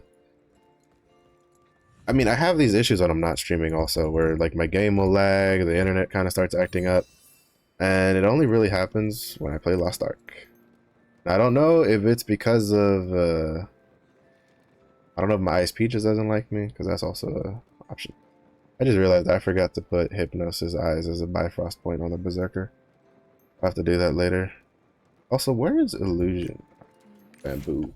We're gonna go do we're gonna do the Una daily tasks, and then we're gonna go look for the Illusionary Bamboo Island, because we need to do that so we can do the Kadan questline. That one is mine. Stop bidding and back off. Useful. Nope, those are way too This one expensive. is sold to that gentleman. Shall we see the next one? We'll go to channel 3. Yeah, the 1800 Firecoin ones really aren't worth. Stop bidding and back off. 600, 100. This one is sold to Four. that gentleman. Shall we see the next one? I need one more. Yeah, because I only freed one on the other channel.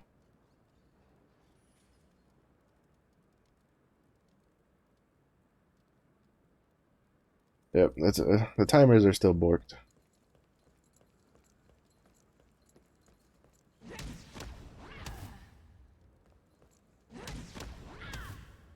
Ba-da-ba-da-ba-da.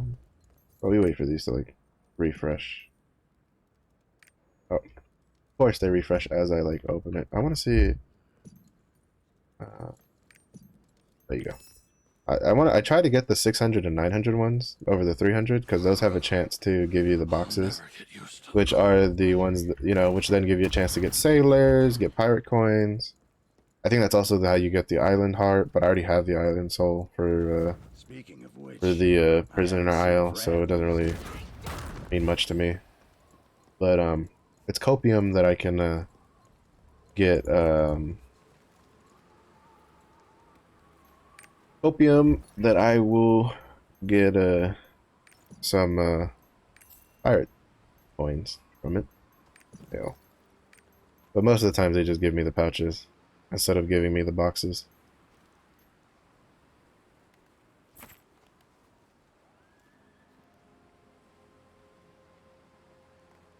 Really starting to get fed up with what's going on today. There's one box, there's two box, and another pouch. 2 out of 5 isn't bad. 2 out of 5 is pretty good.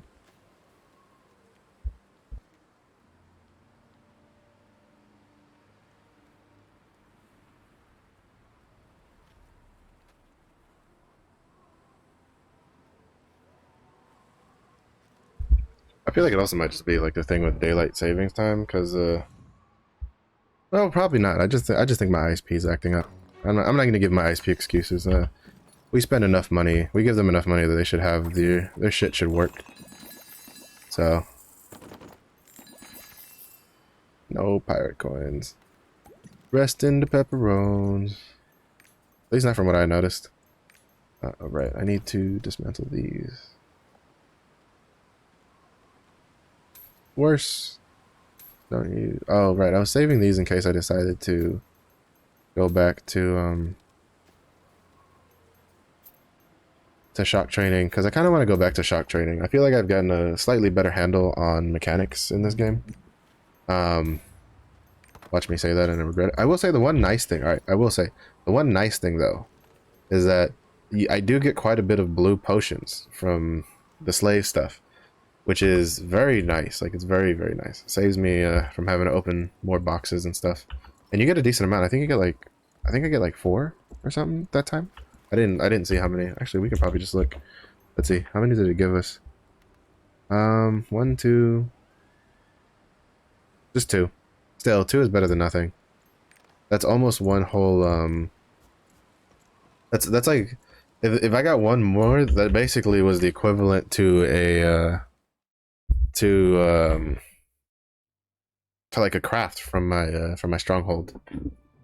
So saving on that's gonna be nice. I'm also kind of curious.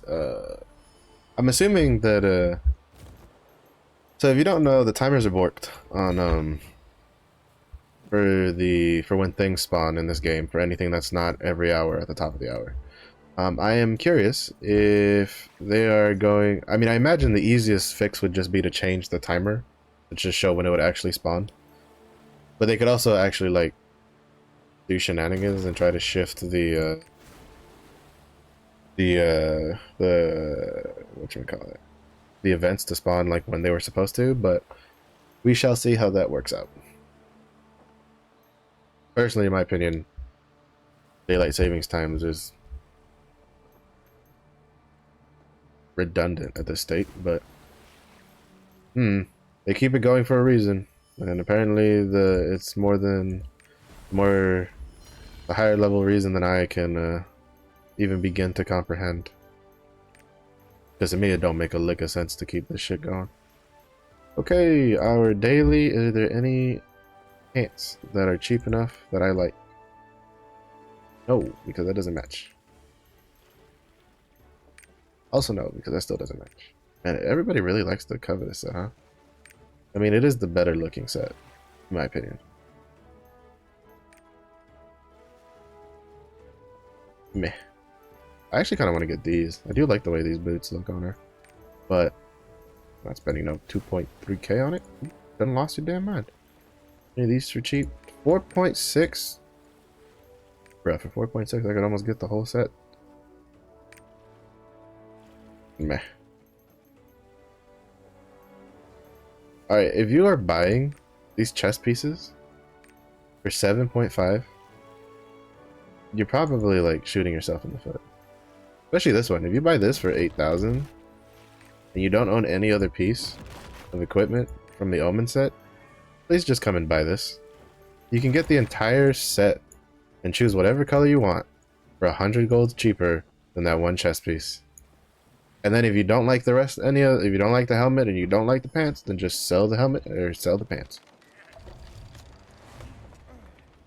But please, please, just save yourself the 100 gold. For 100 gold cheaper, you can buy the Omen selection skin chest. You can then choose the one you want, and then you can just sell the parts that you don't like, and then you'll make the gold back. So like for instance, let's say you just wanted the pants, right? So, well, we'll say you wanted the chest piece. For whatever reason, you wanted the chest piece, you don't want the pants, and you don't want the helmet. So the covetous gold, the greed chest piece, because they keep changing the name from piece to piece, because you can tell they couldn't, whoever was in charge of naming the pieces was dumb, because like this is covetous, so I'm thinking the helmet's covetous, but then like the chest piece is greed, and like the pants are greed. I don't know, it's weird. They should have just called it all the same shit. And then even then, like these are called covetous for the scrapper, but they're called like greed for the berserker. Like, bruh. Couldn't make up your mind. But basically, so let's say you just wanted the chest piece, right? You didn't want the helmet, you didn't want the stuff. So you buy this for 8,000. You save yourself 100 gold and the pay-ons, because if you buy the one that is cheaper, which I don't think was very much cheaper, you would also have to pay pay-ons on it. Alright. 8,000 gold, right? So you don't want the headpiece. So you come over here. You go look for the one that it's 3. 900 gold. Actually, not that much. But you've saved 100 gold. So you sell this. Say this sells for 900 gold. Now you have 1,000 gold more that you wouldn't have had if you had just bought the chest piece. Then you go over to the pants. You look for the covetous pants, which actually go for a decent amount. That's another 2,000 gold. Let's say these sell for 2,000 gold. What happens? You now have 3,000 gold that you wouldn't have had if you had just bought the chest piece. Instead, if you just bought the chest piece, you would be out another 100 gold than if you had just bought the skin chest, and you wouldn't have the potential to make more gold off of the rest of it. So please, just look at the chest before buying like pieces of stuff. Now, if you want the helmet, if you only want the helmet and you only want the pants, please don't buy the selection chest, because that's just too much. That's way too big of a difference. I mean, unless you want to buy the selection chest, use the helmet and the pants out of it, and then try your luck at seeing if someone will buy the chest piece for, 8,000 gold, so then you can basically recoup all your money. You can try that. You can be my guest. I still feel at the end of it you would have basically just been better off, especially if you want the helmet. Just buy the helmet. It's like 900 gold. That's not that much. That's not that much at all. I feel like even the average player can make that much money. We're gonna go to Argentine to seduce Sasha, and then I need to go to Trixion to seduce Beatrice, because I don't think I did that. At least if I did, I don't remember. Also, a lot of people don't like the helmet for martial artists. You can't see it because of that. I like the helmet. The helmet and the gloves are my favorite part of the Omen set. Rapper YC, look at that. That looks so cool. In my opinion, I feel like the whole half demon helmet face mask thing, it's so iconic in fantasy martial arts stuff that to me it just fits. I know there's also a running meme that in Eastern MMOs females can't wear masks that don't show their mouth so that people know they're female or whatever. I personally just think, at least for martial artist stuff, it fits. Because I mean, you say this, but then you have the Alar skin for Striker. The helmet on that, I really wish this the one time that I'm like, holy shit, why the hell wasn't the male and female armor sets exactly the same? Because the Striker Alar skin was they just won. They completely won.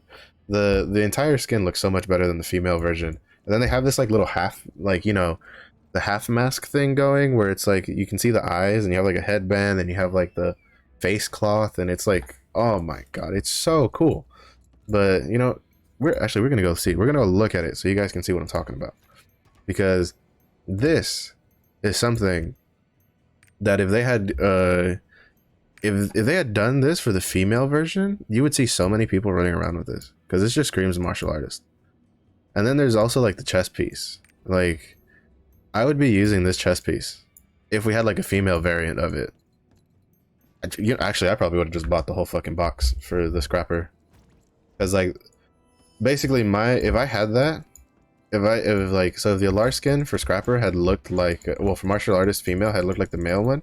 Right now, you would be seeing me with the covetous like helmet and weapons while wearing the Alar chest piece and pants, because I feel like that would be like a top tier combination of stuff.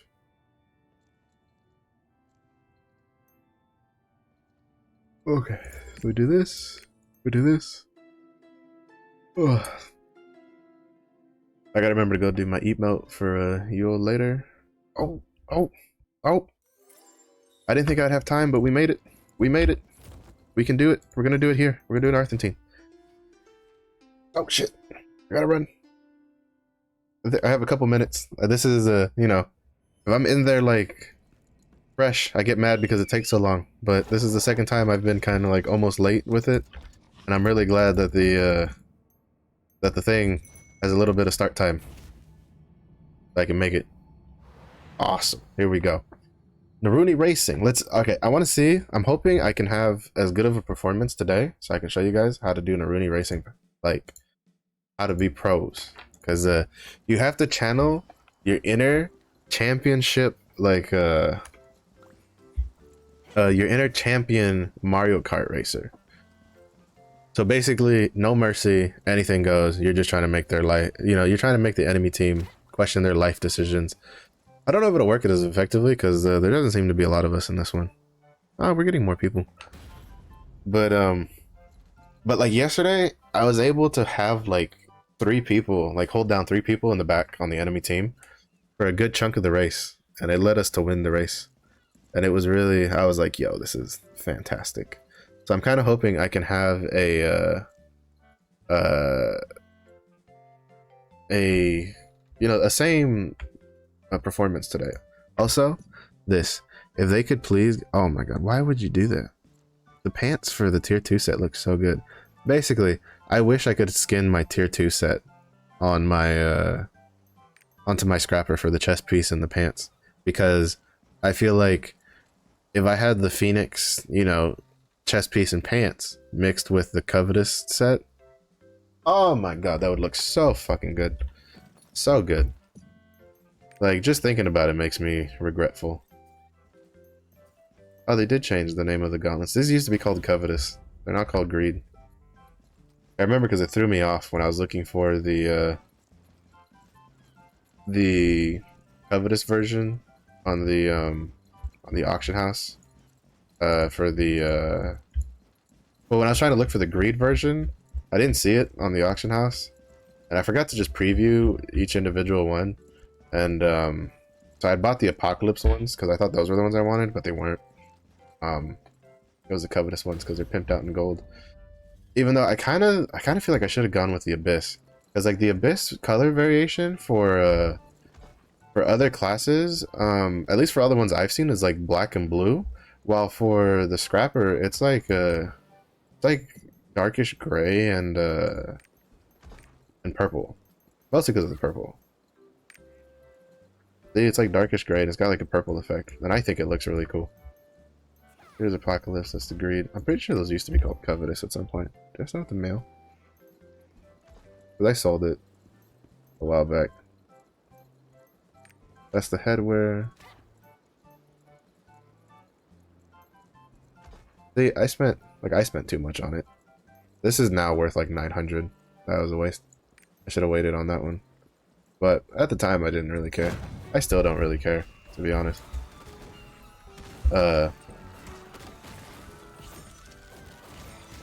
So it's kind of like, it kind of is what it is. Let me close this second.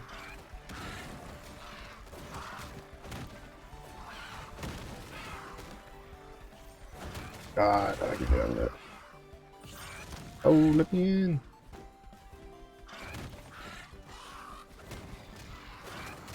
Get back there.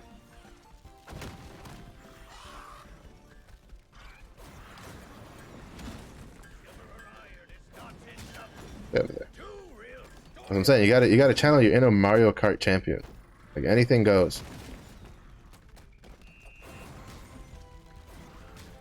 Alright, so on this one, a little trick I found out is if you're on the outside, you tend to get less lightning puddles than if you're on the inside.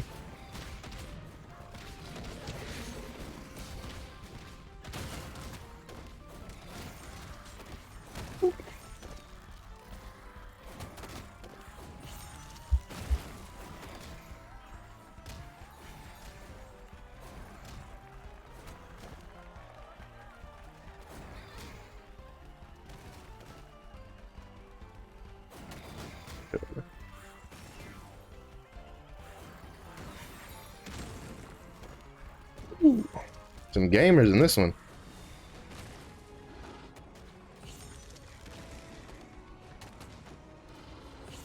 Man, I got some gamers in this one.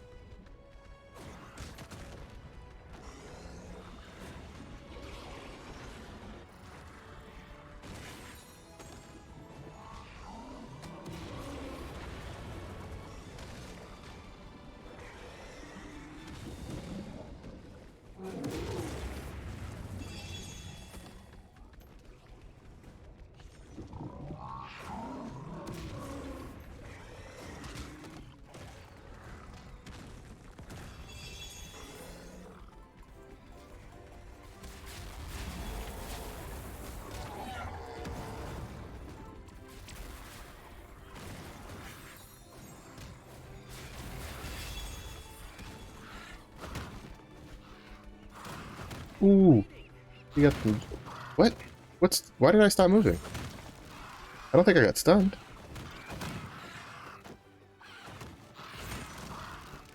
I think my game like bugged out there a little bit.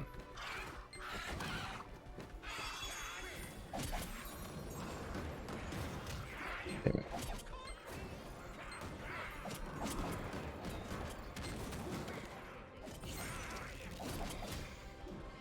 I always feel like whenever I'm trying to like aim at something, always just a little too short. But woo, we still won. Nice. Yeah, I knew we would win as long as they were my team was like further enough ahead, because basically the trick is to know if you're winning is if you're at the end, you keep up. Like if there's two people behind you, like at the end of the enemy team, they can't win. So, and since I was the last person on my team, and then those two were with me, that was basically our guaranteed win.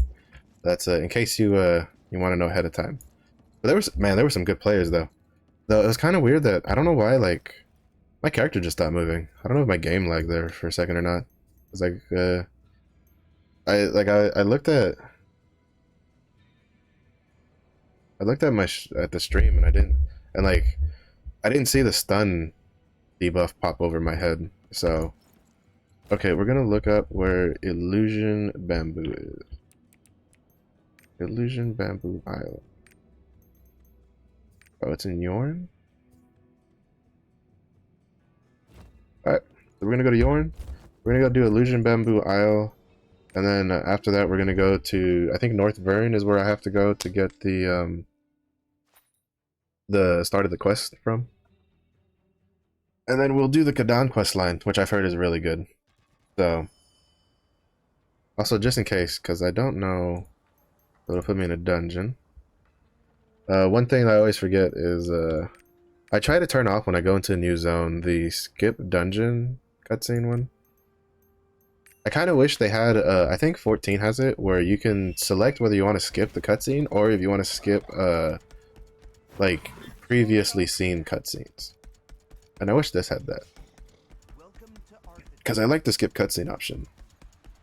But then I'll forget about it when I do, like, new content. And then it makes me sad, because I won't realize until after I've done the first, like, run-through of it. And then I'm like, whoa, shit. And then I gotta go back, I gotta go to the memory chamber, I gotta look at it in the memory chamber, if I even remember to go back and look for it. So it's just a lot of big sad. I just wish that it just worked.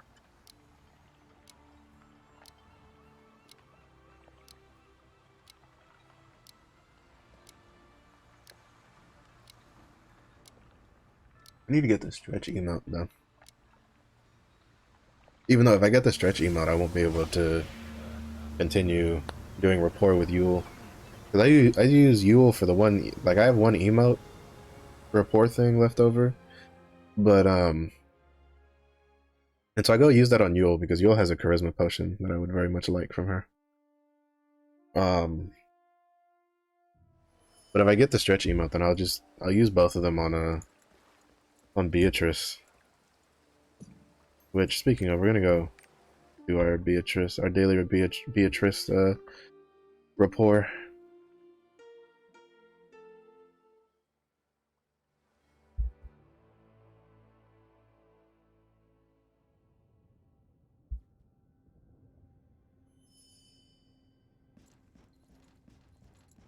Also, I could have just been going insane with the whole earlier talk of like covetous and greed on the weapon. Because I think when I did it, it was kind of late in the day. Like for instance, today I'm kind of like I feel a little out of it because I've been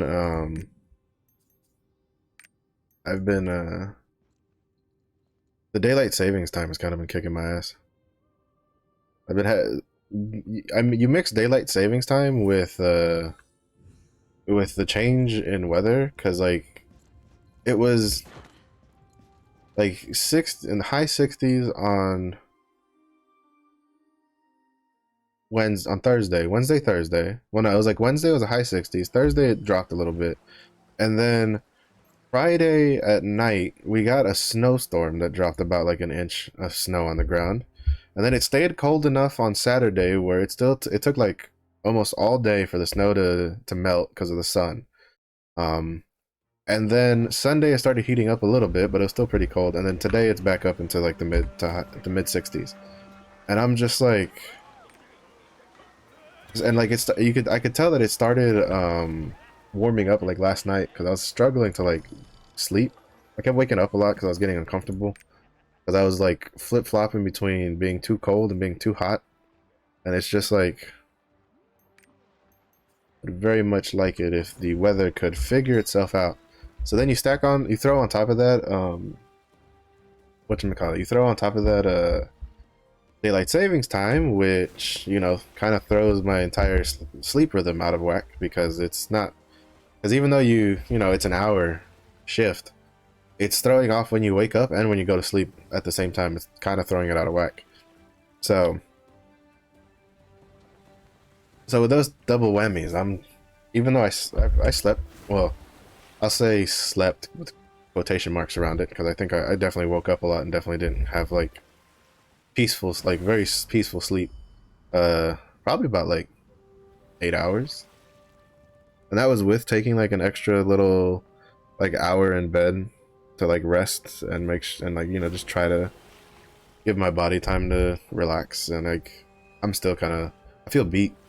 I did my workout, which usually makes me feel better after I do it, and after I did my workout I just wanted to go to sleep. So if I seem a little quieter out of it in stream today, that's around this video. If you end up watching this VOD on YouTube or Twitch later, that's if I seem a little or if I repeat myself too much, it's because of that. My brain's kind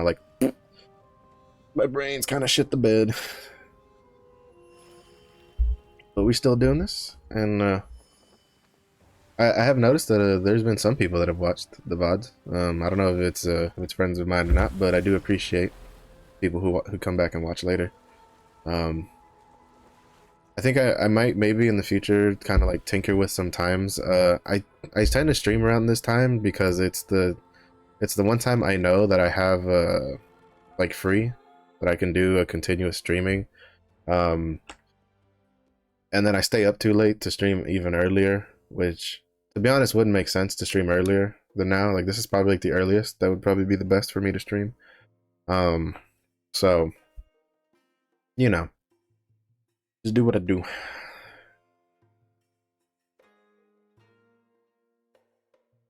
But it's pretty good. All right, let's see what's going on here. Crumpled piece of paper. My foolish disciple, the demon threat to the world. The demon threat to the world is grows with definitely proper English there. With each day, but you're wasting your time drinking. I can't stand your laziness and misplaced faith in your talent. So I'm giving you a trial. Pay close attention, Zinnerville. Once you read this letter, you'll be unable to leave Illusion Bamboo Island. Therefore, do whatever you can to complete the trial to improve your growth. Yes, the pear flower wine you made is actually quite wonderful. I think I'll have another glass. Oh, rest in peace, Zinnerville. Shandi is giving you the good old Jedi throw you in the off the cliff treatment. Okay, the research is done. I don't think we don't have enough for another one. We should be getting level 3 on this weekly reset, which means we can enhance the guild shop. Nice. And we can get another weekly task slot. Very nice. That'll be good to do. Yeah, that'll be pretty fun.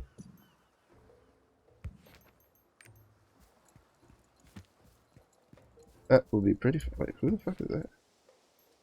Oh. Interesting name, Vince. Interesting name. Okay, so I have to go this way. Hello.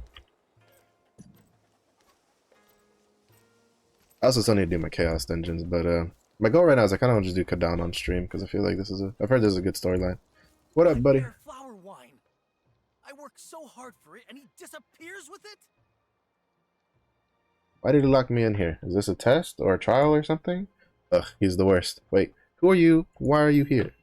Here, this was on the ground. Ugh, it's a letter from that old geezer. It was next to my head when I woke up, and now that geezer's nowhere to be found. He must have found where I tossed it. Ah, I can't calm down. Shouldn't he have warned me a bit more beforehand? I've been training like that old geezer wanted. Been doing some work with illusions. Pretty complicated, complex stuff. Oh, my mouse double clicked. Unfortunate. Oh, that definitely didn't make me almost a little woozy at all. So this is how you spend your free time. Drinking like a bum. I'll tell you when I'm good. Drinking as Arcasia burns. Shameful.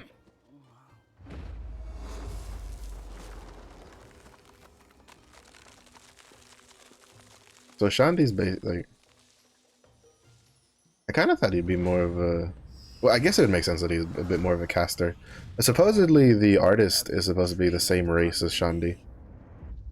And you're still unable to identify illusions, let alone command them. So I have prepared these 3 trials. Maybe you'll finally learn something. Oh, so if it's true, so like, there's people saying, so supposedly, artist is supposed to be the same race that Shandi is, who we haven't met yet. If that's the case, and Shandi is like an illusion master, I wonder if we'll get to, if like specialists down the line will have like an illusion, kind of like if you've played Guild Wars 2, kind of like Mystic. There wouldn't be a single disciple in the world. Mystic in Guild Wars 2, like it uses quote unquote illusions to like generate clones to deal damage and like buff and stuff like that. So that'd be pretty cool. All right, let's see. Wait, hold on. Aren't you logged in here too? If you could get out, you'd definitely be left out by now. You're trapped in here with me. I don't feel like I'm trapped. Yeah, that feeling is clearly just a part of the old man's scheme. Trust me, you're trapped on this tiny isle. You think you're not stuck here now, right? Go ahead, just try to escape from here. I am actually curious if it would like... Holy shit, whoa. Why is that like zoomed in like that? That map was not that big when I first opened it up. Is it because of the island? Alright, let's see. Can I leave?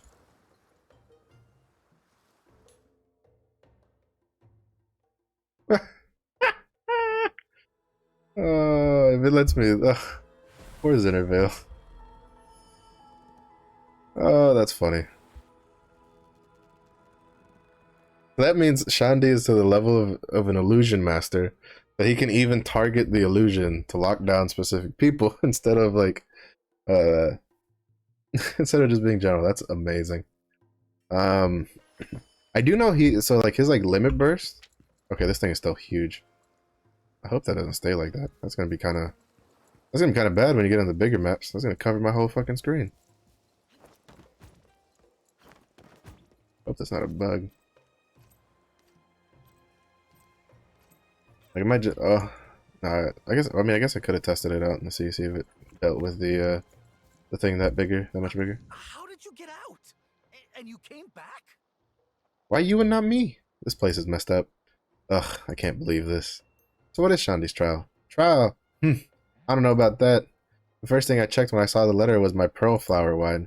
I hid it in a jar deep inside the liquor storage. The geezer sure didn't have trouble finding it, though. Thinking about it is making me mad again. I've tried everything to escape the island. How about trying to complete the trial? Ugh, fine. I was going to try that before you started distracting me with your dumb questions.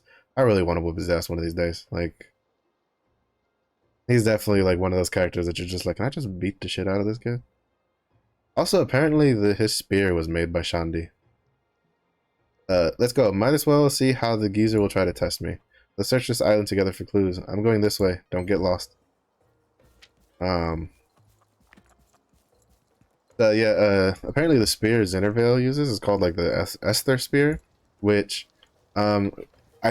we get later. There is a type of weapon in the game called an Esther weapon that gets added, I think, in Belshazzar Hard. When Belshazzar Hard gets added, it's basically a whale weapon because in order to enhance it, you need a specific material that I'm saying it only drops from like Kakul Satan and like the hard and like Belshazzar Hard, and it has a very, very low drop rate. And in Korea, that stuff goes for like 1,000,000 gold a piece. So if you want to do it as a free to play, you're gonna have to, it's gonna take you a while. But I will say that it's kind of like, it reminds me a bit of the relic weapon from 14, because it has stages that once you get past a certain stage, it looks better. All right, let's watch this cutscene. Ooh. Shaky, eggs and bakey.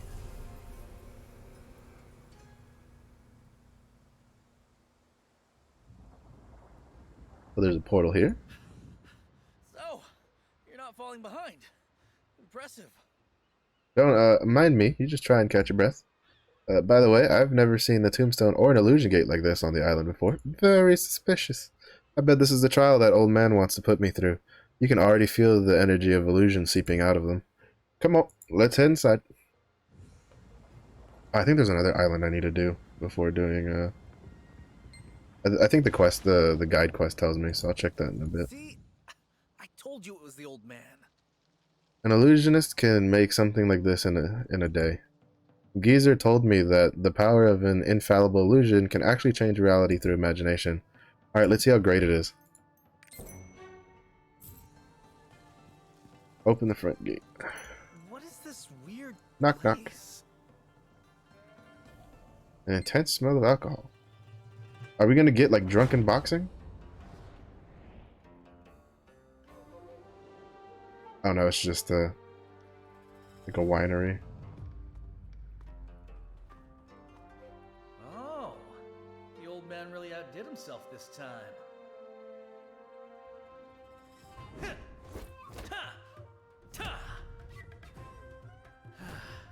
What's with these tests?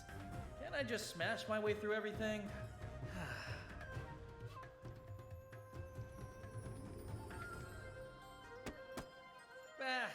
Whatever. Act first and think later. That's what I always say.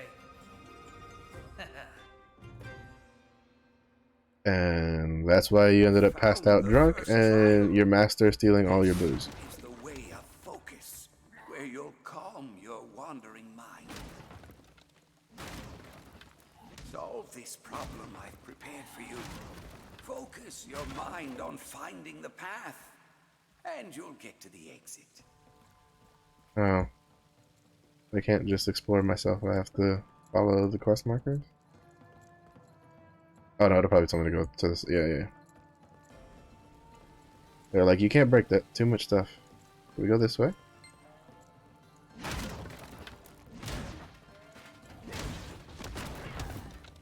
There's no Makoko seeds in here, is there? There's one Makoko seed in here. Where are you? I don't know if I can come back in here. Does anybody know if you can come back in here after you've done the, like, the quest?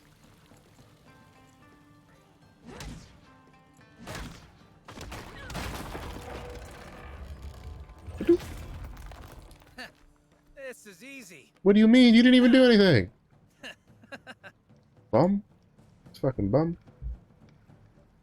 He's like, oh, this is easy. Yeah, I bet it is when you just stand there and let someone else do the work for you. This is what I'm saying. They need to give me the right options to call people bums in this game.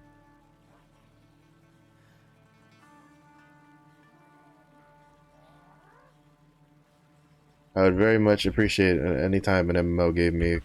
I would even accept having to restart the dialogue if I had the option to call him a bum. Like, you let me, like, you give us an option where he's like, yeah, look what I did. And I'd be like, you were a bum. I did all the work. What are you talking about? I don't care if I have to restart the conversation for that one, but I will choose that one every time. Trial and show 'em what I can do. See those fools down there? It must be part of the trial the old man prepared for me. We should get rid of them before we head down. Those liquor kegs hanging high, though, would do wonders. Take aim and hit those jerks.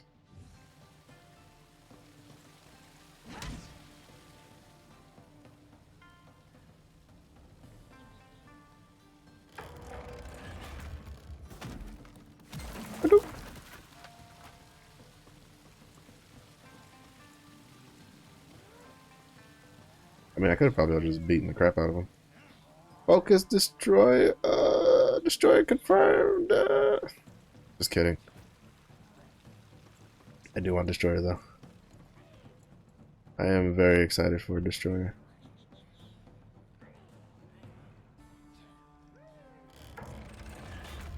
No, stay there. We got one. Second one. I was always somewhat decent at brain games. Oh, so he's actually using his brain for once. Alright, alright. Alright, Zennervale, I see what you got. I see how you rolling.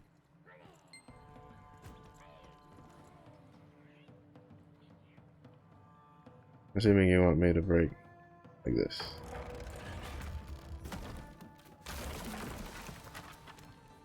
I don't know why I couldn't just go down there and break it like a normal person with my fists. Take a while, isn't it? Number 3. Third time's the charm. Third time is indeed the charm.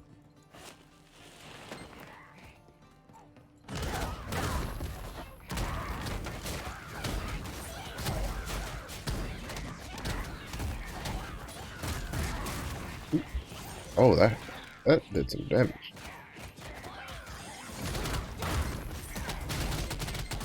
But am I engravings after? I don't think they are.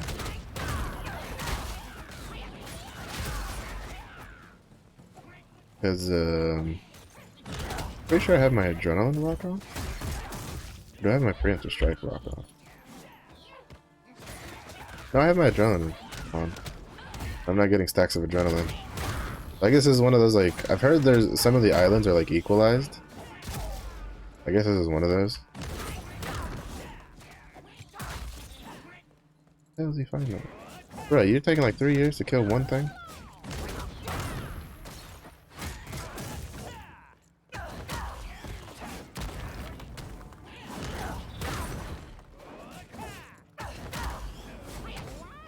Ooh. He got that, he got them jukes.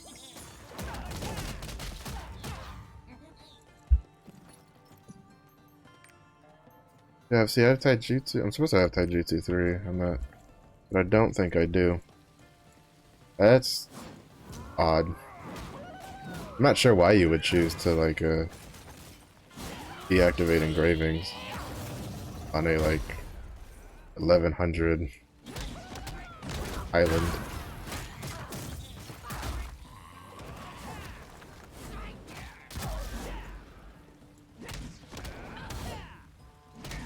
I don't know if it's intended. I know someone on the forums for Lost Ark said that, you know, had brought up that, like, This is hardly a trial. the engraving, like the Mayhem Berserker engraving wasn't working, and then they said they were looking into it because that's supposed to be a bug. So I don't think your engraving not working is supposed to be a thing. Though if it is supposed to be a thing, and Mayhem is supposed to be the exception, that's kind of BS in my opinion. What do we got? Shandi! Concentration is the key to illusion mastery. Sadly, you have the attention span of a pigeret. Oh, jeez. Concentrate your mind and try to find me. There's like 1,000 Shandis. Men. There's so many. I would also be traumatized by this. My worst nightmare. Like, he's not even my teacher and I'd be traumatized by this. The old man is everywhere. There he is. There he is. Also, he's so shiny. Look at him. Man, you put on baby oil? You got baby oil on your face? Everywhere I look, it's him. He's everywhere. But which one is the real one? Wait a sec. They're all a bit different from the old man. That one's belt color is different. That one's hair is a bit off. He clearly underestimates me if he thinks this would fool me. Ugh, does he really think I'm this bad? I'll find him on my first try. Let's find the real one. The illusion detectors to find the fake versions of me. I'm sure a disciple like you will be able to do this. Focus. What does this do? Figure out if the target is a phantom or not. Oh, you gotta hold it down. Phantom. His girdle is yellow. Alright. Can I angle it like this? Oh, I have to do it one at a time? That's kind of boring. Find Shandi in his true form. Wait, there's 3 of them? His girdle is yellow. That one definitely wasn't him. I could tell the hair color was off on that one.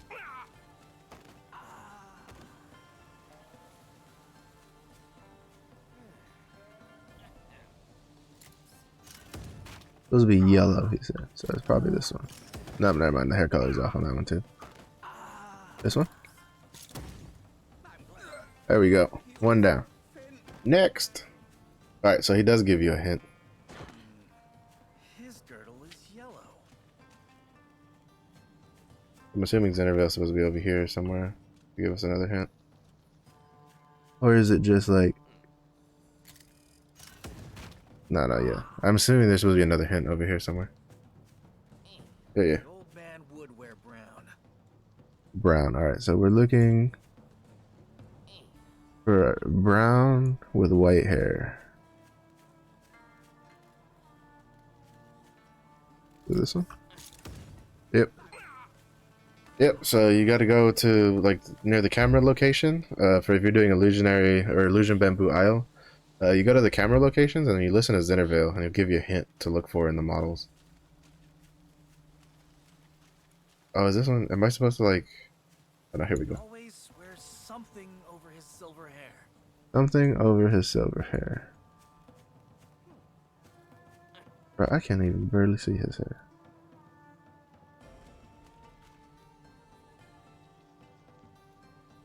The hell you mean? What the hell? His girdle is yellow.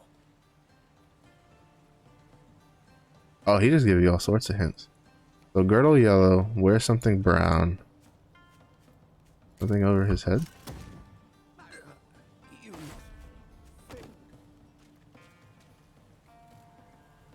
Yeah, so he just gives you like... Oh, I see. Some of them didn't have his, Okay, so this one's, Yeah, this one's like one of those where you have to do all sorts of things. You have to like mix and match them. Or I might have just gotten lucky on the other ones. Wait, what? Oh! Yeah, I did that without even looking at the picture.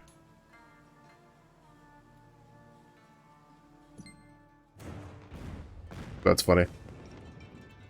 Also, I think Xenerville just like ascended to the heavens.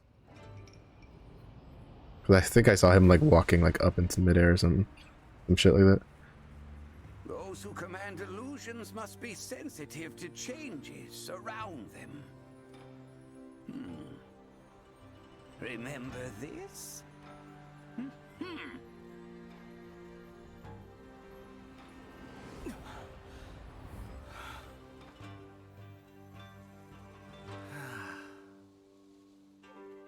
That is one complicated illusion.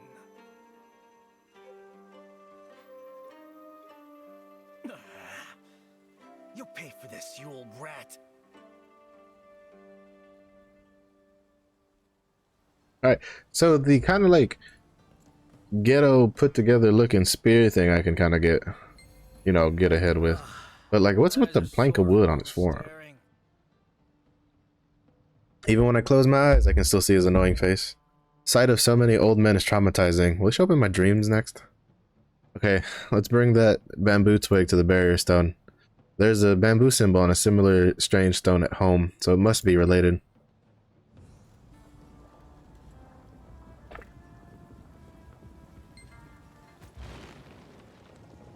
Ooh, how nice. I thought they were gonna make me have to run back. Barrier stone. We're gonna do these. Oh, and it gives tier 3 materials. Yes, please. On the stone? Let's put the bamboo twig on that barrier stone. Maybe it'll weaken the barrier around the island. I'm assuming those are... They really just straight up gave us unbound tier 3 mats. These came down hard in price though. Like if I put before putting yeah, way too cheap. If you wanna do mats, I'd probably wait till after like reset. I feel like most people that would have bought their mats already did it at the beginning of the reset. Before like this would have probably net me like 1,000 gold, just that stack by itself, probably more when I first started selling them. I think these also dropped pretty hard. Yeah, they're at 34. So you're probably better off, like if you haven't pushed, you're probably better off pushing to 1325 at the very least. And then if you're at 1325, you might want to push to like 1340-ish to at least get be able to do both of the abyssal dungeons and being able to do Egrexion. Did you see what that bamboo twig did? Hey, can you at least try to look surprised and not make me the only one looking like an idiot? No, not really. Anyway, there are 2 empty spots on the barrier stone. That must mean we have 2 more trials to overcome. Gosh, this is such a hassle. Now where could the old man have hidden the next one? Let's take our time and have a look around, shall we? Or I could just follow the quest marker because I am connected to the system, baby. Can you imagine if you actually had to run around this island and just find the rock by yourself? I'm pretty sure a lot of people would be like, why? Why you do this? Why you do this to me? Yeah, the problem with the... I can't actually tell if the engravings are on or not. Let me see. I don't know. I don't think it logs it in here. Well, it says it's applied in here. Oh, no. Then it says canceled. Man, that's kind of annoying because, like, Scrapper basically can't really play... Like, if shock training and taijutsu are actually deactivated in here as a scrapper, that's kind of hellacious because you lean so heavily towards one side or the other as a scrapper that not having your class engraving kind of really messes with it. So in my opinion, that's a bit of a This never ceases to amaze. In my opinion, that is a bit of a dumb decision. From what I've seen all these years following him around, he couldn't have figured out all this overnight. He planned a long time for this, I'll admit. It's quite the challenge. But I'm gonna solve it, you'll see. Try to keep up. Also, he's gone like full wax doll on me. Also, excuse you, I was the one who figured out the whole crane thing last time. Woo! Anybody bring s'mores? Wisdom. Your much lacking wisdom will be put to the test. Being reckless will do you no good here. You can really tell that Lacking they wisdom? pulled from Yoda for him. What a joke! How dumb does he think I am? To be honest, you're pretty dumb. That wrinkled jerk has no idea how smart his disciple is. I'm not stupid, really. I'll find that twig so fast and make him regret saying that about me. Just watch me. No, you're kind of dumb, Zinnervale. Twig you're looking for on the other side of the river of lava. Like, Use your brain to I hate to find break it to you, but you are kind of dumb.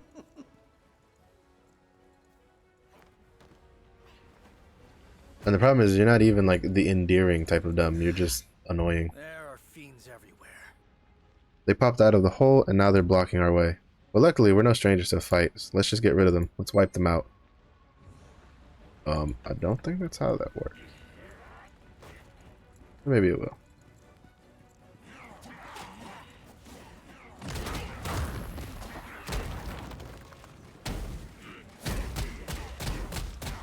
Oh, Jesus Christ. I can definitely tell the engravings aren't active. That sucks. Ugh. I feel so bad. If they're using engravings for so long, to just lose your engravings like that. Especially for taijutsu? Like, bruh, I do not have an... I really don't want to have to redo my, my skills for this. I think I need to at least change the, instant hit to the roundup sweep so I can have another, another shot ability to use.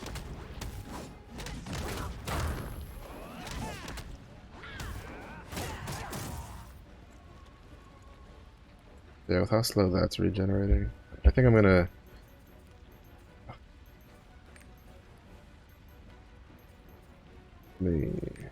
Under sleep. Lift prep. Do Madman. Then reinforced. Give myself something else to spend shock on so I have more stamina. The fiends keep coming out of that hole. We'll exhaust ourselves before you can get rid of them all. There's gotta be a better way. Why don't we block the hole? How will they come out of the hole's blocked? Yeah, Self? What a great idea. We can use that big rock over there. Watch for the fiends are coming out again. I'll block that hole with a rock. Move!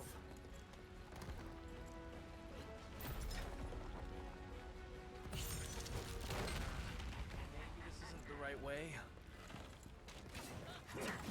Run, run, run. I need the rock.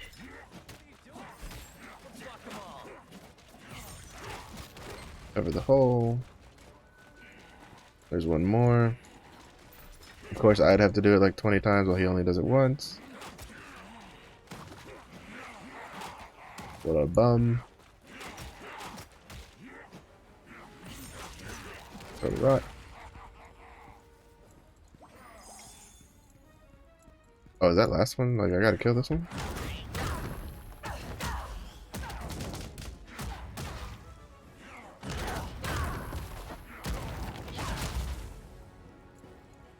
Wop, wop. Oh, and it reset too.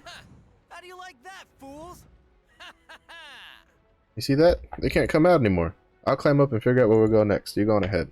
Should be fine now that the holes are blocked. I'll see you in a bit. Here comes Zinnervale.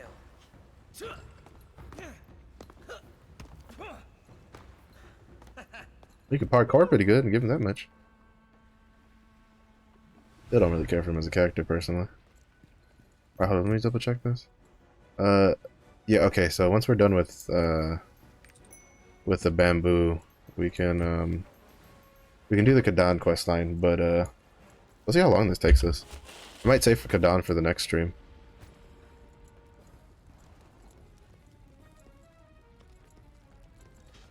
Do I need to use... Yeah.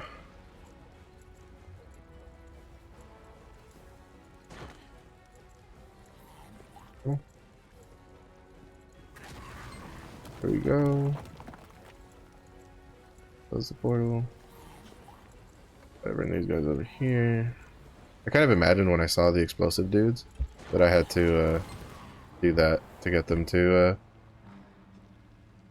do something. Because it's not a survive, then it's a... Then you gotta use them. Gotta use them, and you don't lose them. Bamboo twig is on the other side. I actually pushed it. It's too far to jump across. Really? You know, like, I hope you at least animate it. Is there a rock below? Or I'll probably have to drag Here. the bomb guys over here. Yes! Let's drop the rock and make a bridge! Oh, or my scrapper, she work out. She's good to go. Alright, my turn. She's like, I got these big fisticuffs. Here. My arms may be the size of a twig, but I can push stuff. Man, he didn't even have proper form. He got thrown out his back. Another perfect shot by Zinnervale. Cut. Ha! Ha! I mean, that was alright. Keep up, Slowpoke. Alright, was that jump really like necessary? Not gonna get extra points from Shandi just because you did a, what is it, like a quadruple axle or whatever it's called? Not completely helpless.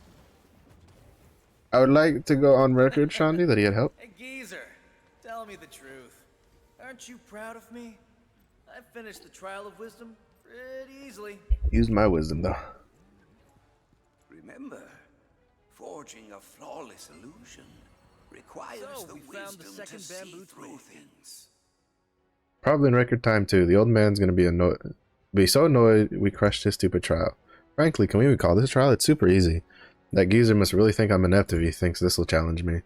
Okay, I'll admit, I could use a little work in my illusion control skill area. I guess you could say it's my only real flaw, right? What else is wrong with me? Actually, don't answer that. Haha, for your information, I'm actually a pretty smart guy. I just usually choose not to use my head so much. It slows me down. Probably better. What do you know? I've gotten this far without overthinking things. Not everyone has to be slow to act wisdom junkies like the old man. Anyway, I just passed the trial of wisdom. Geezer thought this was my weakness? Please, I can do it all if I want. I am Zinnervale the Great. He's such a dumbass. Okay, so you ready to head back home? I'm ready to get. If I didn't have to do you for Kadan, I would just leave you on this island for the rest of your life. I'd just be like, yo, have fun with your trials. I'll be back. Putting the bamboo twig on the barrier stone will weaken the barrier. I wish the barrier were gone already. Put the twig on the stone. Don't tell me you forgot that it goes on the barrier stone. No, it's just I gotta talk to you. Oh, I see how it is. So they'll give us like unbound. I think they were unbound. Unbound materials here, but they won't give me unbound leap stones to sell. Rude. So rude. I would have sold that in a heartbeat if they did. That's 2 trials so far. It seems like the barrier on the island has weakened. Still, it doesn't feel like I can get out yet. I guess we have to complete another trial. Woo! Okay, I'm ready. Let's do this. Actually, hold on. Are you okay? Are you having any problems with these trials? Not really. Ooh, we got a tough one over here. I can tell you're putting on a brave face, though. Well, you can just count on me to continue leading the way. I'll solve the last trial like I solved all the other ones. Okay, then, assistant, care to help me with the last trial? No, not particularly, if I'm honest. Especially when you call me assistant. At least in your, people gave me some respect when I was the assistant. You're just kind of a bum. Kind of a bum that walks around with like a twig on his arm. I need to go get the Makoko seed.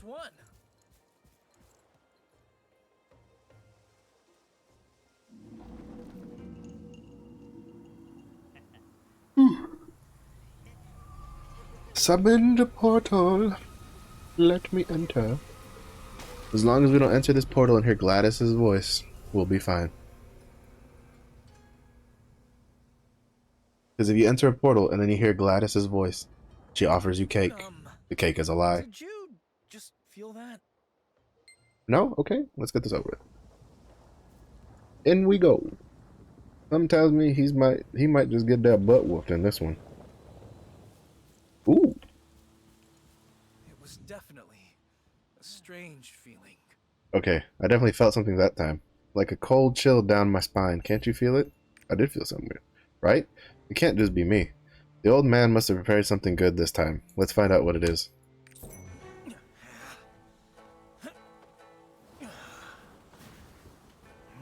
What did you do today, Master Yoda? Project ideas onto reality. To conquer them, you must be able to see through them. Think you're brave enough to do that? No sweat. Then it is time to face your fears. Oh. Isn't that Gron? Garu? Necro Dragon, dude. Illusion of Temerity.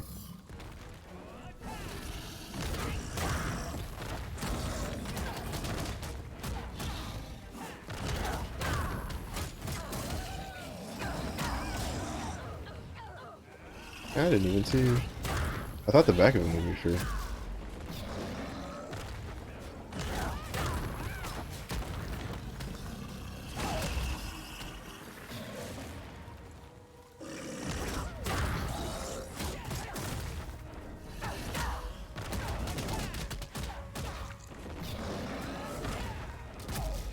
That was a good hit. That was a good hit.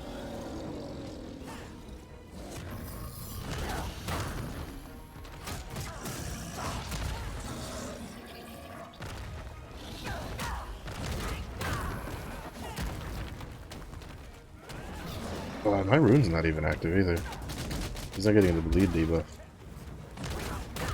But this is equalized. Oh, I forgot. Yeah, I think I heard that it was like equalized or whatever. That's kind of annoying, to be honest.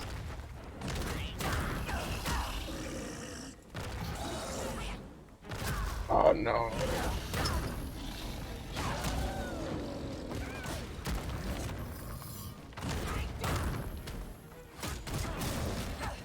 Oh, he died. What'd you do? You like poked him in the butt. Ah. Yes. Beautiful. Hungry for more punishment? That's actually pretty funny. How about a little bit of this?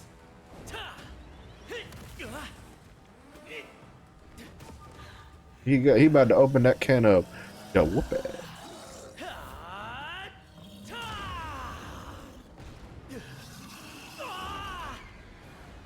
Why are you only like wielding your spear with one hand? Okay, Interesting choice. so you're a little stronger. Damn old man. Stop this thing before it kills us. Isn't that your job? Okay? I'll admit, Oh, he's this is not a fight we can win. Oh. I guess I just didn't like hit him properly. Damn. Failed. But there's gotta be a way. Something I'm not seeing.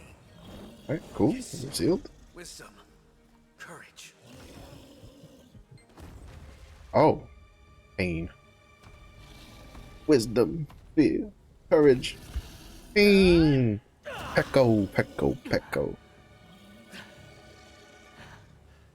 You know, I think I figured it out. Are they actually gonna make him seem cool for once? Man was trying to say. Why he gave me these trials?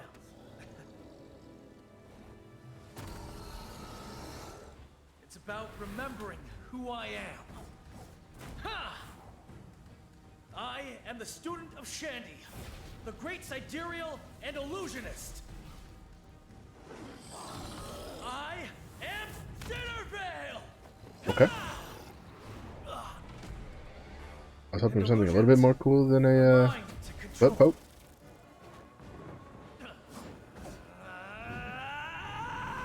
There you go. Now we're talking. That's some cool shit going on now. Now, let's have See, that's some pretty fun. cool. That's what I'm talking about. If we get like an illusion class, What we they could probably play like, well, I don't know if we will, because like Reaper has like the clone thing going on. But I don't know if we actually would get an illusionist class, but I feel like it'd be pretty cool if we did. You'd do cool shit like that. Like, I didn't like playing Mystic in Guild Wars 2 just because of the character, like the armor models wasn't like my taste, but the actual class, it's like conception itself, I thought was awesome. Gotta drink my juice. The monster disappeared. Did you see the power I used just now? You saw that, didn't you? I'm not dreaming, aren't I? What just happened? That was the power of illusion. Oh yeah, I'm a real illusionist now. Yeah, baby. Whoop whoop. Do you want to see it again? No, I'm good. Huh? Why isn't it working? Maybe if I guess not. Well, we found the last twig anyway, so let's head back to the barrier stone. Could have been cool. Oh man, now it makes me want like an illusionist class, Come forth. but one that's not Powers like of illusion. wearing frills. I command you, illusions, please. It's not working. I felt like my spear changed too before. You're here. It's time to end the trial. Let's place that last twig. Keep hovering over it for the hopes that it'll be unbound. Should have known better. I slap the rock with the stick. I break the rock.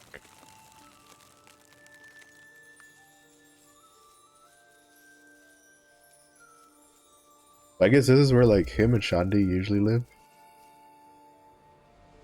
When they're not off doing stuff. Seeing how he said back home on one of those aisle things when we finished. It's gone, finally.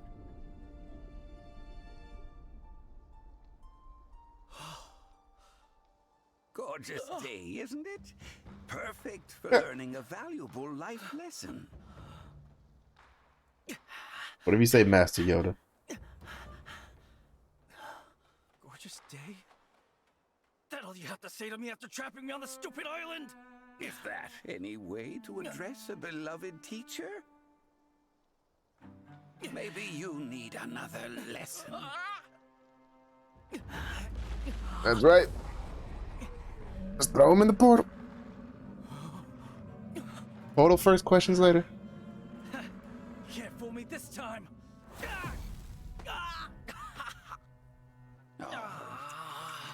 What am I going to do with you? You fell for it. A great war is coming, my pupil. And we have precious little time to prepare. I won't lie, the fact that his mouth moves kind of like a nutcracker kind of weirds me out a little bit. I've been waiting for you.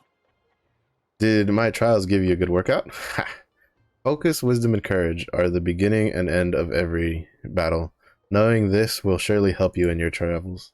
Anyway, that dumb kid forgetting how to use illusions after passing the trial. What am I going to do with him? Zinnervale is going to keep training here on this island for a while. Feel free to visit again. Look after Zinnervale from time to time. You can use all the help you can get. And keep training yourself, yes? There will soon come a time where you will need to use your power. I hope you're ready for what's coming. To be honest, the biggest reason I want to I want to get to Gears. I don't know what gear score we'll need to do South Vern, but like I feel like that storyline seems pretty sweet. Gave me all this work again. Can a disciple get some R&R time? Anyway, thanks for your help with the trials. Now that I think of it, the geezer must have known that you were going to come to this island. Us working together was part of his plan. That old snake, he's cunning like a 1,000-year-old fox. A snake fox. How do you feel? I feel like I improved. Ow. I think I'll stay on this island and train more seriously this time. I'm so close to being able to control illusions. I know it, just gotta focus.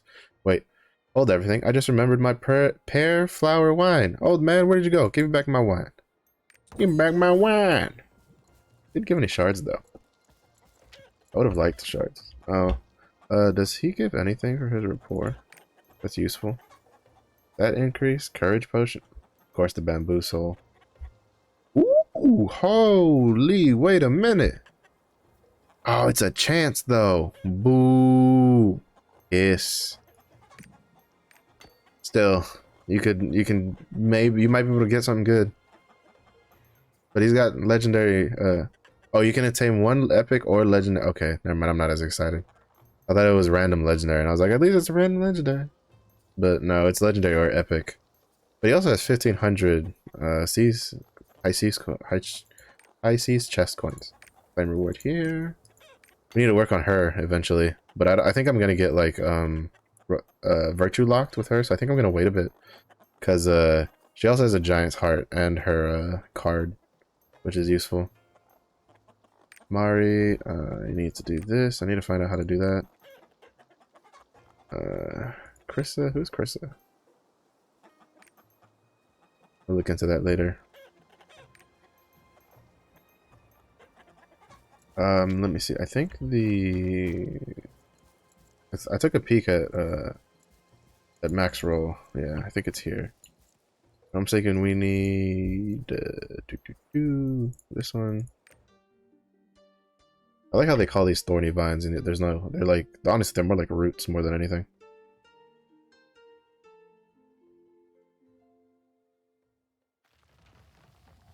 But I think there's a Makoko seed. Where is it? There we go. Makoko seeds are here. That's good to go. Are there any? Nope. I was trying to see if there's any amethyst shards. Alright. So now we will head out, and I think we have to. We'll go to. I think Yorn is closer. I don't know if Yorn or Punica is closer. Why am I going this way? But I basically we're going to. Wait, what? The hell is this?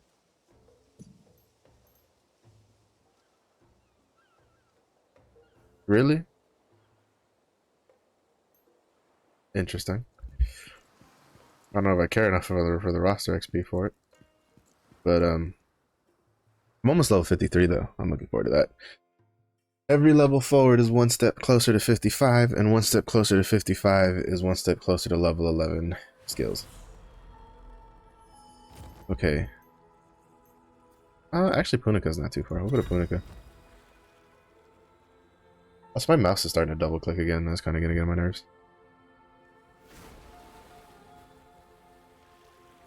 So we go to Punica. I missed this chaos gate, unfortunately. I wasn't really paying attention. Well, even if I was, I wouldn't have stopped midway just to get back out, just to come back again, because those spawn every hour. Also, I think there was another island they added, didn't they? No. I think it started like something that started with an I. Maybe it was an L.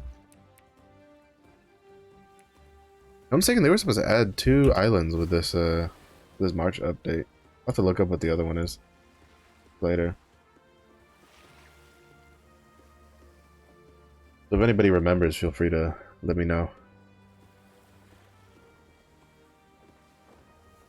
I gotta figure out what I'm gonna eat for dinner. I'm starving today. All I had was a dinky little burger.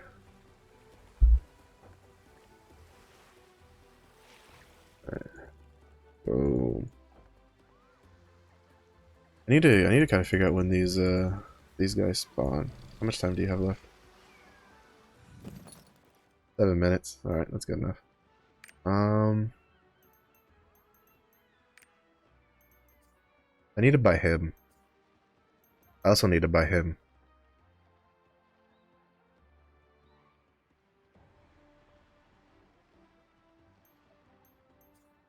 But I think the legendary version of him comes with the same passive. So I don't think it's worth buying his relic version if you're just trying to go for the passive.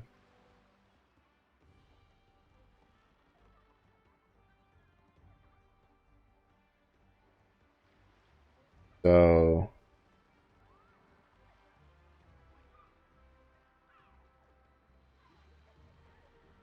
let's see. I think his epic version, Starlight Isle, sells it. Favre. I'll go look into that later, cause his relic version I don't think is worth it. Cause basically from here you want to buy Baracus. He's got 1.6 knots and he gives a lot of resistances. And he's for the Astray. And he's 14,000 coins, which I'm close. I think with the weekly reset I'll have enough because of the event shop. I don't think there's anybody else worth purchasing like crew wise off of this ship, off of this guy. Yeah, because you don't use any of those. Eagle helm fragment. I'm assuming this is for when you get to the really high levels for the different stuff. I think this, I'm saying this is probably for the Astray. Yeah, I think it's like it's per item. So like I would need this for the S stock at a higher level. I would need this for Abern's Wound and this for the Astray. And there's also Tears of Abyss, and I bought this already, the Omnium Star. If I hadn't bought the Omnium Star, I would have been able to buy the crew member, but in my opinion, the Omnium Star is more important. Because with 2 Omnium Stars, you get one of the skill potions. And then Tears of the Abyss. I'll need to buy one of these eventually, so that I can get, I think, Black Fang, Relic Black Fang, from Isle of Mist. Alright, so we're going to dock, and we're going to go over to Vern, where we can start the Kadan questline. I don't know how long that'll take. I think that'll take, depending on how long it takes, I think I might do, just do that, even if it goes a little over stream time, because I have about an hour left. Since with the time changes, we don't get an adventure isle during stream. So I'll fill it up with Kadan. I'm curious. I am curious what they'll do going forward, because also the way there's 2 like female NPCs that the way they say Lila, I'm like, please keep talking. And that's this one here at the docks. And then there's another one in town next to one of the mail carriers. And like when they say Lila, I'm just like, hello. Wait, no, that's not the right one. I just saw purple when I activated it. West of Kadan. Go to Vern Castle. To North Vern.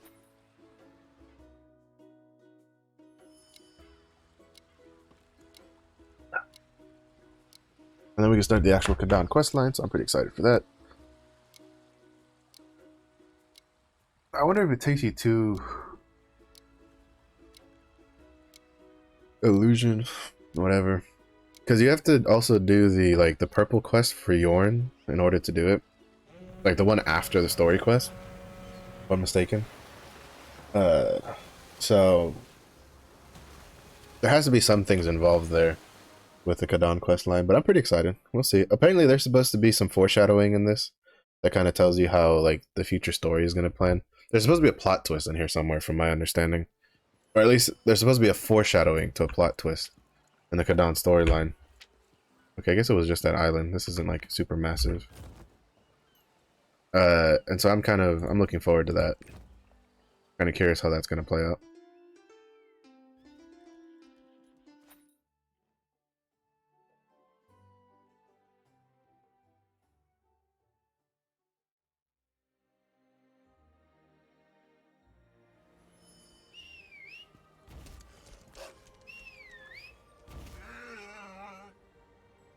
I also like how the turtle makes like a weird noise when you mount up.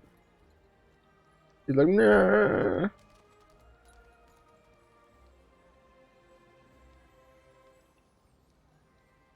So it's just like pretty weird. I think it's like I have a feeling that is probably what a turtle like actually sounds like. But it's just like, oh, that's right there. But it just throws me off every time I mount up and he's like, nah. I'm just like, are you okay? Are you in pain? Who hurt you? Alright, what are these? Or I can't, wrong button. So this one is that color, but I think this one is just like, yeah, those don't match at all. Yeah, I don't like that, personally.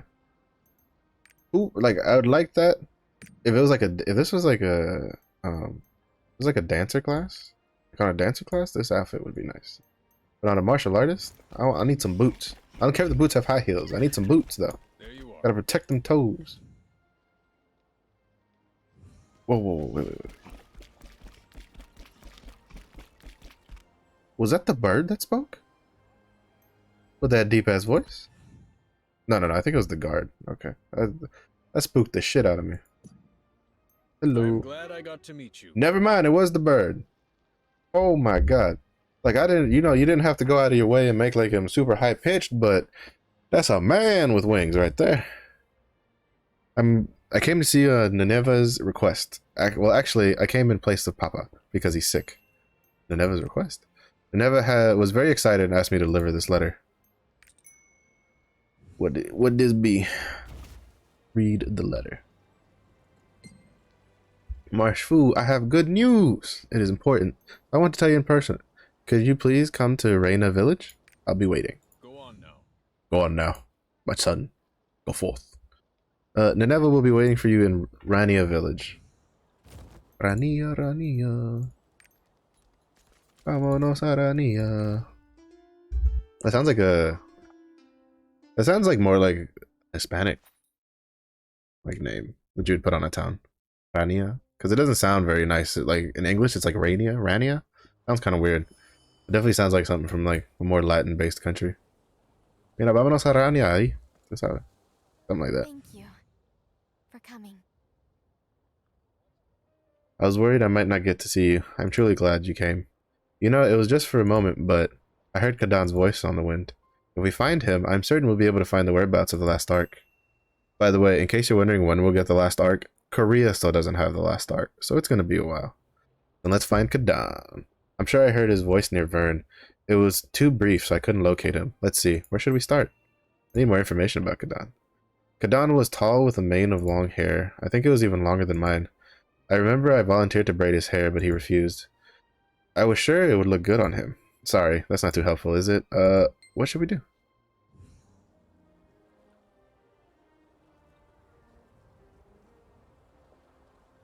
Anything related to Kadan is fine. My diary. There are drawings stuck on the back of the diary. I hope they're better than Nia's. I thought it would help if you knew Kadan's face. These are precious, so I kept them all. Wait, my drawings! The wind of gust blows away the drawings from Neva's diary. Wrong! Pick up the papers. A familiar face.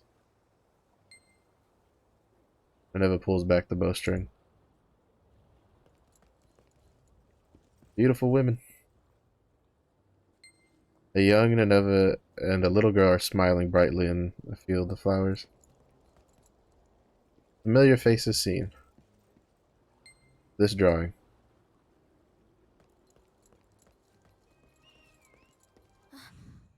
What was that wind? Thank you. Huh? I didn't know I still had this one. We're gonna get to see it? Lutera always Oh, wanted to make this is memories. cool. This is Sid Reels. Haji Galator is here. Here, this man with the silver hair. This is pretty cool. Kadan. So this is Azina. And then you have Shien, I think is this one's called. I'm thinking that was the master for Wei. You have Galator, who's Balthor's ancestor. He looks fucking sick in that armor.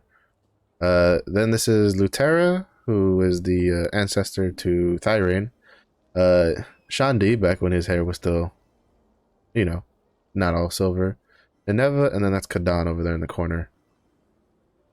Class-wise, I feel like, if I'm saying, it's like, I feel like they're based off of classes. So, like, Azina is obviously based off of the Summoner.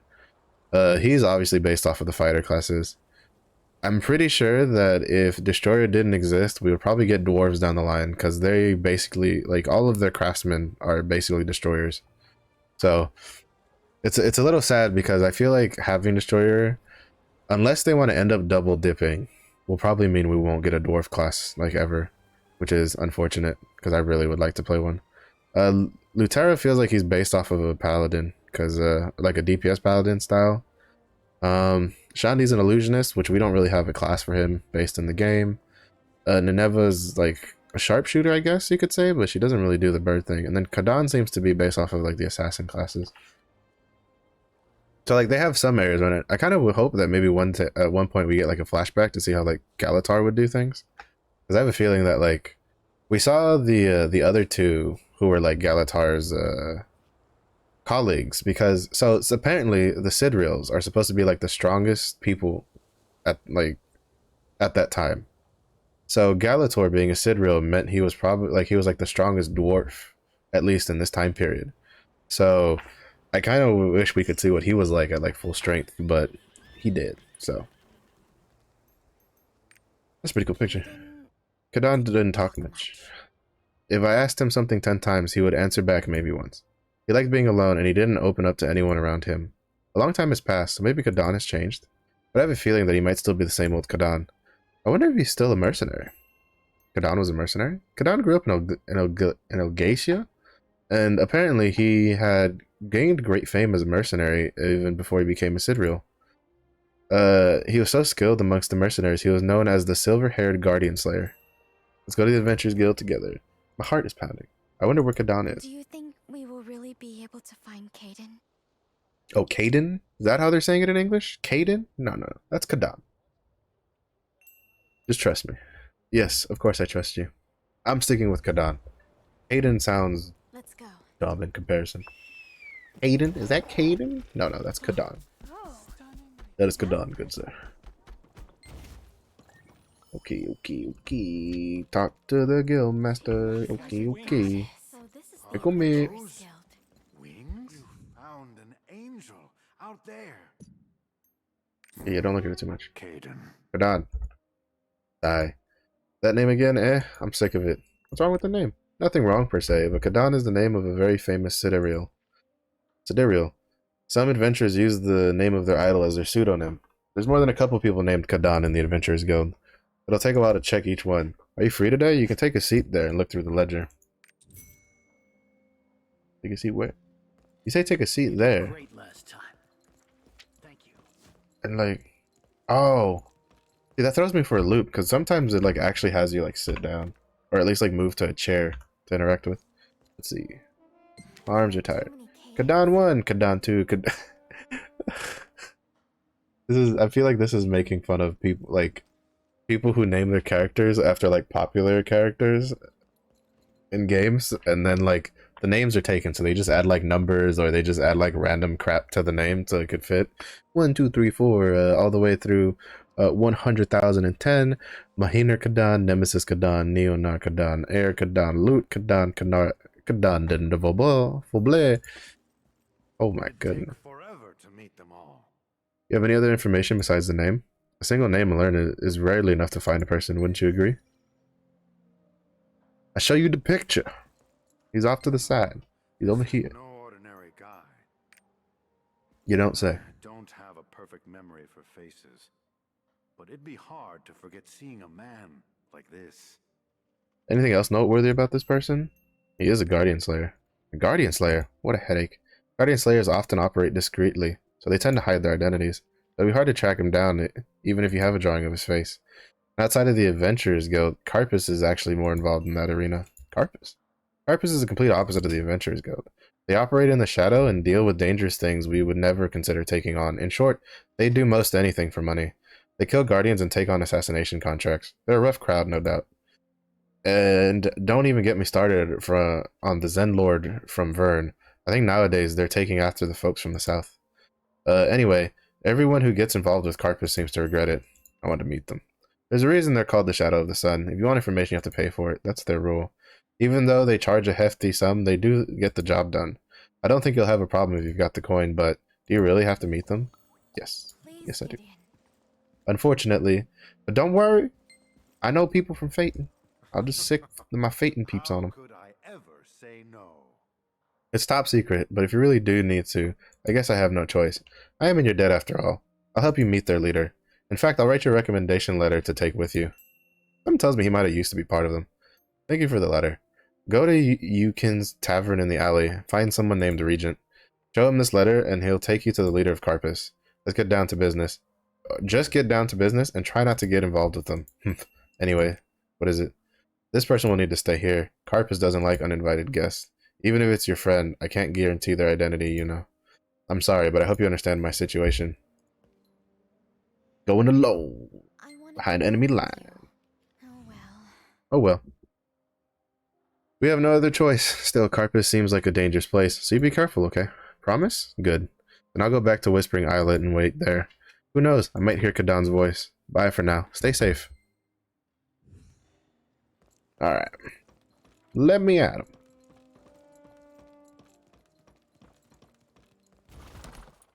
I like how a lot of the aspects in this game are a bit more realistic. Like how, for instance, Carpus is obviously more of like an assassination guild than while the Adventurers Guild is, you know, for adventurers.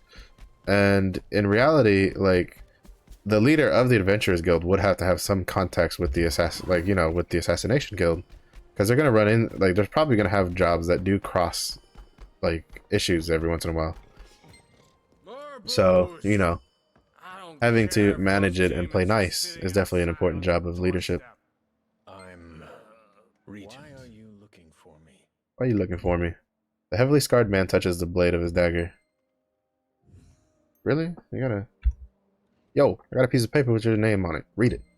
Let's roll. How odd. The old man rarely sends guests. He burns the recommendation letter from Gideon and stands up. Follow me and stay quiet. Where'd he go? What? Oh my goodness.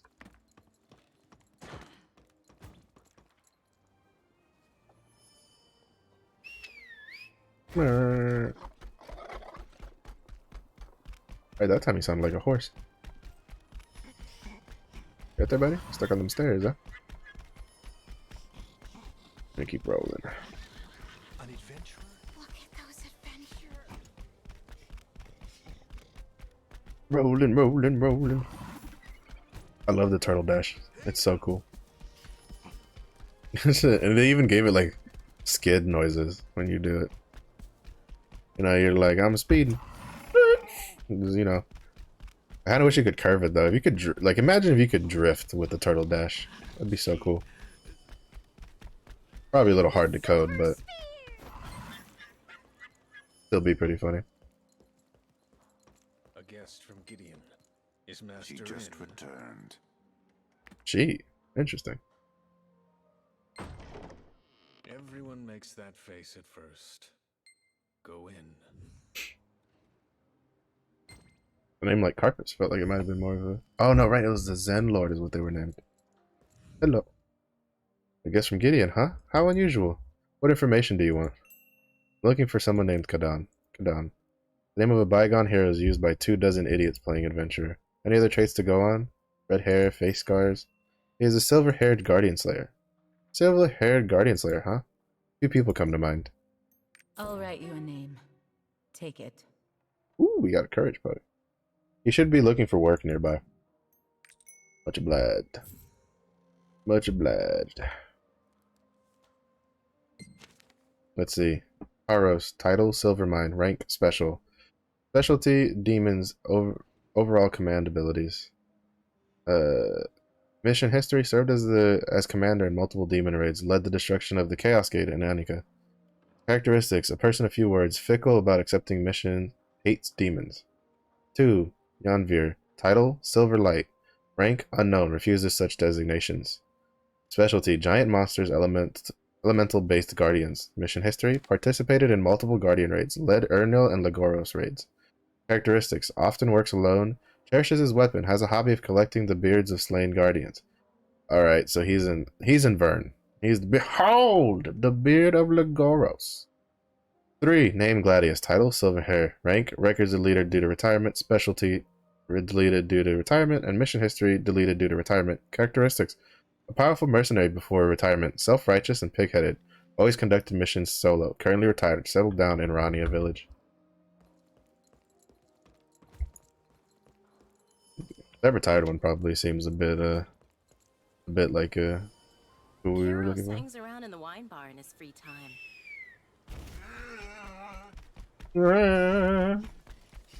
Gee, this is the easiest job ever. The market.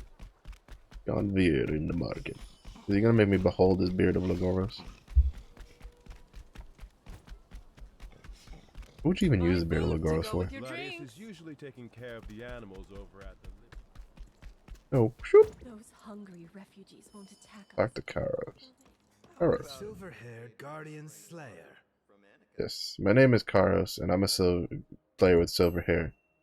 Your hair's not silver, it's brown. Oh damn, I forgot to wear my wig. Did you come from Carpus? Hey, I'll pay you to keep this whole wig thing just between you and me. I wear the wig because the silver hair makes you look stronger. So I basically lie to clients in order to get more jobs. That's our little secret, right, my friend? I mean, he still has a special rank. I feel like a guild like Carpus would at least, like if he couldn't actually deal with, like, demons and shit, he would, Carpus would have figured it out by now. Oh. The beard. So it's not the beard of Lagos. I'm the silver-haired slayer. That sucks. This is K Shutter's beard. What is the Guardian like this time? I'm ready to proceed with the job. I'm looking for a slayer with long silver hair. I had hair before, but I made a decision. Beard over hair. Look, see this shining beard, this silver beard shining so brightly? Checking out someone else. I was hoping he would be like the... Well, like, it made sense for him to be the guy who's like, behold the beard of Lagoros, because, you know, his record was like, he leads raids on Ernil and Lagoros. What do you want? Oh, this is a retired one. A silver-haired slayer. Some used to call me that, but I retired a long time ago. No reason for anyone to be looking for me nowadays. I'm looking for Kadan. Sidariel Kadan. You know him? My predecessor who passed away, worked with him a long time ago. He also had silver hair, so he often got mistaken for Kadan. For who? I have a portrait of him. You want to see it? A man with short silver hair is holding a sword. It looks like a totally different person versus Neva's drawing. Now, if you truly are looking for Sidariel Kadan, you might as well give up. Why? My predecessor said that Sidariel Kadan was not someone who could be tracked down by anyone. Not only that, but he was human. You knew that, right? He must have died already. Looks like Kadan isn't in the list Carpus gave me. I'll head back to Carpus. I want my money back. There was a guarantee in the fine print.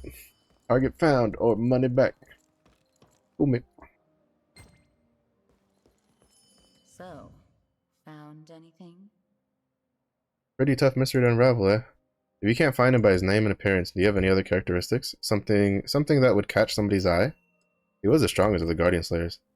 No need to even think about it. The harder the information is to come by, the higher the value.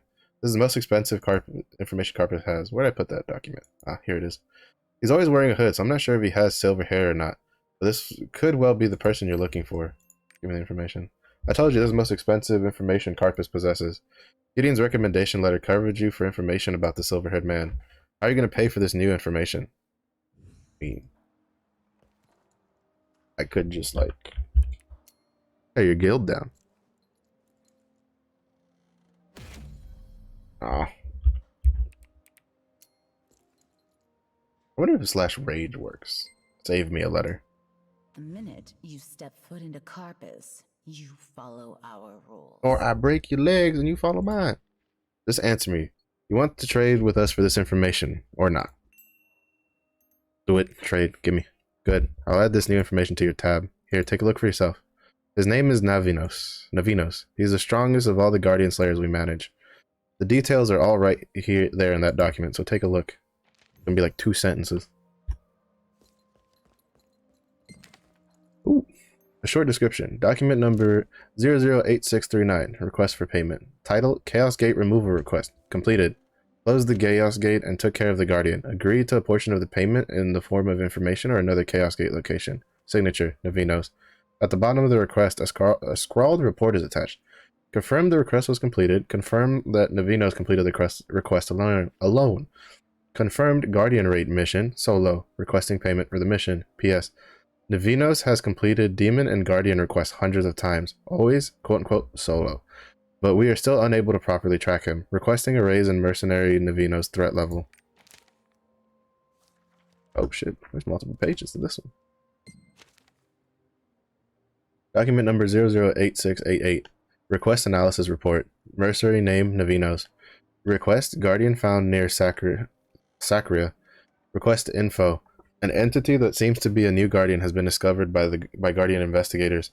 The Guardian's name is to be determined. No characteristics yet available. Casualties reported due to indiscriminate attacks from the Guardian. Additional information. The first advanced party from Carpus has been wiped out. Report. Navinos completed the Guardian raid on his own. He did not loot the creature. Surprisingly, to attack the Guardian, omitted. Items recovered from the Guardians are in excellent condition, intent to sell on black market at high price. Attachment. Records of the autopsies conducted on the corpse of the Guardian that Navinos killed. The corpse requires only one fatal wound, which was delivered precisely at a vital point. Dangerous man. Document number 88709. Special report. Mercenary name Navinos. Special instructions. The Zen Lord has ordered informants to tail Navinos. Orders. Navinos' current residence is unknown. In order for Carpus to keep track internally, Navinos' movements will be monitored. Report. Failed to track Navinos. He knocked out all the informants that followed him and went into hiding. Additional information. Sighting reported of a man matching Navinos' description. The man eliminated a chaos gate that appeared near Punica, saved the locals, disappeared after appearing again near Kurzan. There are recent records of him. His last job was capturing the Guardian that appeared on Foggy Ridge. Actually, he's the only Slayer we haven't been able to track. I'll contact you if he shows up in Carpus. But don't get your hopes too high. How do you know my name? Carpus has eyes and ears throughout Arcadia. Finding out your name was simple enough. How can I trust this information? I swear on my honor that this information is genuine. Is that good enough for you? Doesn't mean nothing to me. He's just shady individual. I'll see you again soon. Oh man, you want me to head to Whispering Islet? Bruh. What's the closest? Oops. Whispering Islet. Punica. Punica is the closest. I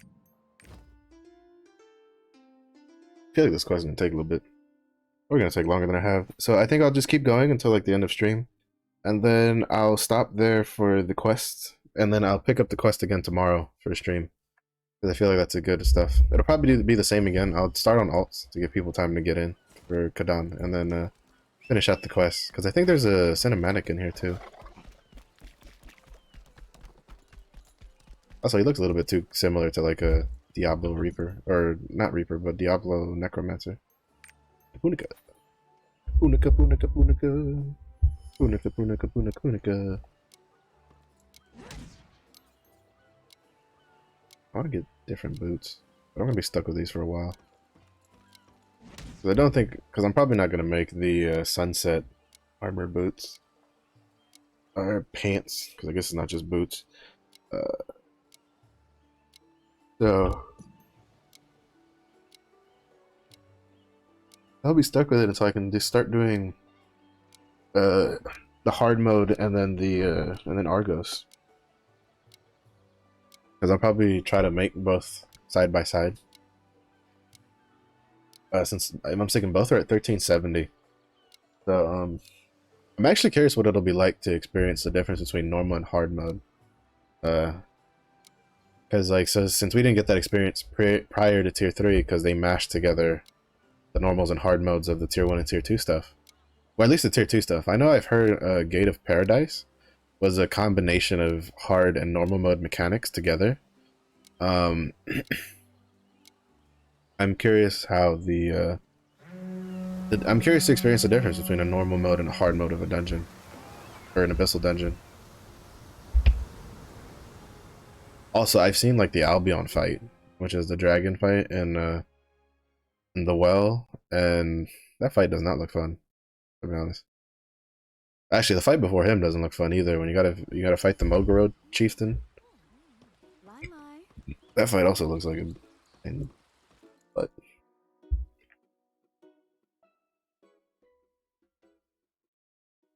looks very much like a pain in the boot. Oh my god, I got hiccups now.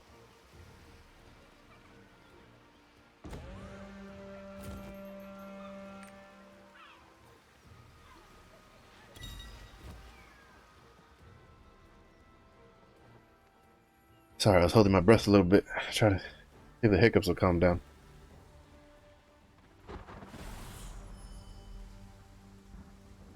I always hate hiccups.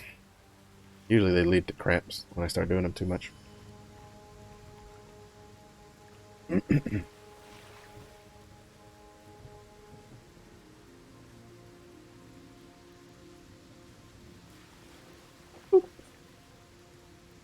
Let's see. On the road again. Ping pong ping pong ping pong pong pong road again. Do do do do do do road again. I don't know how many of these I should probably just open the chest I have. I have some chests saved up for like sailing material. I think I put them in here. No, that's these ones. Oh, but those have oh, they also have the normal ones. I just don't know if I want to actually upgrade the ghost ship because I don't really care for that past using it for ghost ship stuff. Especially if I can't, you know, if it's not gonna let me change the way the sail looks. Outlaw. So I'll probably just save that. Well, even then, the ghost ship itself isn't actually like useful without the sailor. I need to go get the sailor. Actually, what does it take to get his legendary version? Barrel. 40,000 pirate coins. I'm good. I'll just get his I'll get his epic version and just be content with that. I'm so glad they give you us a portal here, so we don't have to keep doing all the hops all over the place.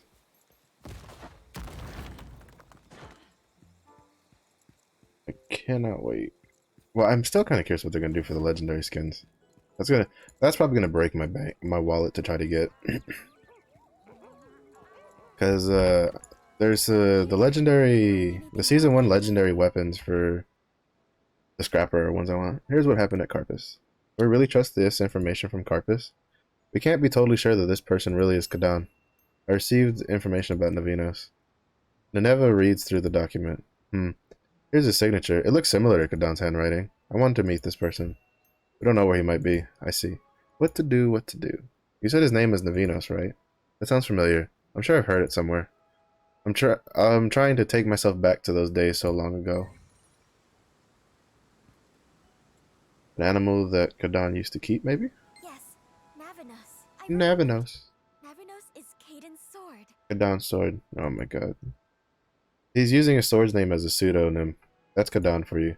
Yes, that's the type of misdirection Kadan would be capable of. I'm sure it's him. I wonder if I'll be able to see him again.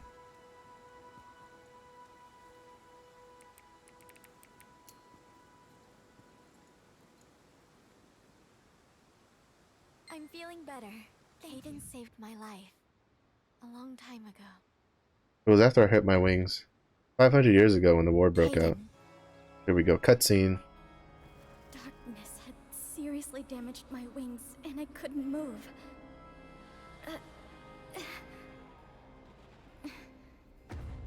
Ooh!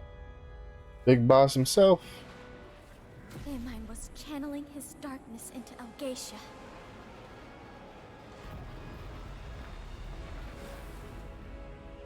And all I could do was watch.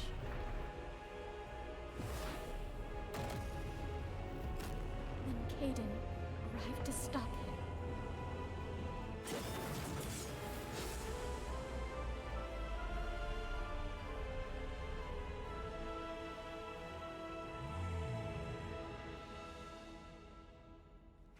Pretty strong for someone who's supposed to only be a human.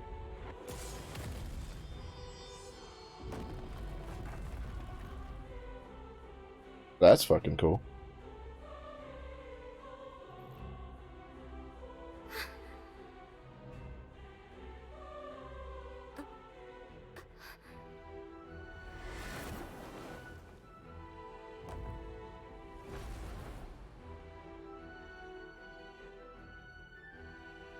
Oh, so that's fire. I thought it was like ice.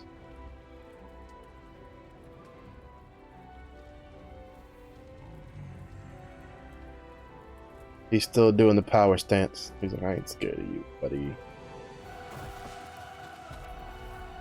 Oh, he's gonna actually use his sword here. Oh, that's gonna be sick.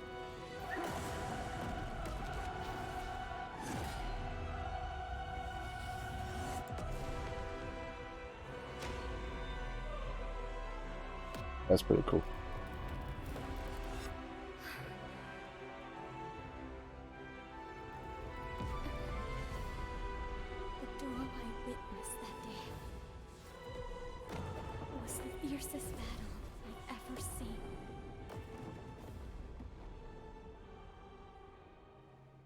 That was a bit crazy. If it hadn't been for Kadan, Kadan.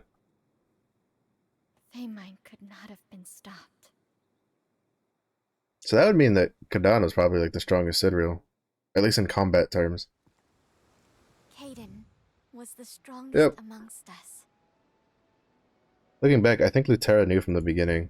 Lutera swore that we needed Kadan to win the war. If we can find Kadan before a great war breaks out in South Vern, we'll be able to protect the star. I have a favor to ask. Can you share the news about Kadan to Azina and Inanna? It might be too soon, but I think they should know. Not only that, but Azina and Inanna might know something about Kadan that I do not. I'll deliver the news. Thank you. I'm sure they will be thrilled to hear the news. For now, I shall be listening for Kadan's voice on the wind. Something tells me that Azina's not going to be too happy about Kadan.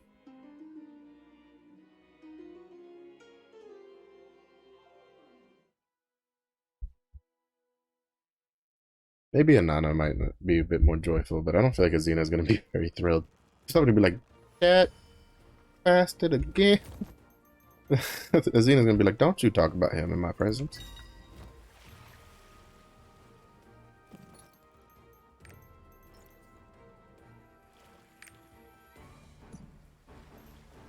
I'm curious. What's like... So if Lutera is kind of based off of like Holy Knight with all of his like his armor and like his weapon, you know, it's basically the way the paladins are. And like, you know, he uses light as an attack. What would Kadan be then? Because it looked like he was using like white fire. Now, I know that things don't, you know, match up perfectly. Because like, you know, Nineveh uses a bow, but she doesn't really play like a sharpshooter. So, but Nineva's also basically a demigod in strength. But I feel like Kadan, I'm just curious about like where the white flame comes from. Because he's definitely not human. Like if he can fight Feymine, who's the, you know, the strongest Legion general, combat wise, he's definitely not human. Not in the least. So I'm curious if like there has to be some sort of connection to something else there. He has to be drawing that power from somewhere. And the question is like where is he drawing that power from, and at what, and like what does it cost him? I feel like that might be the reason why he has to, like, he's the Guardian Slayer, because he might just have to, like, he might have to kill them, like be hunting them to like fuel himself, so to speak. Because power of that level I doubt comes freely. Handle lie.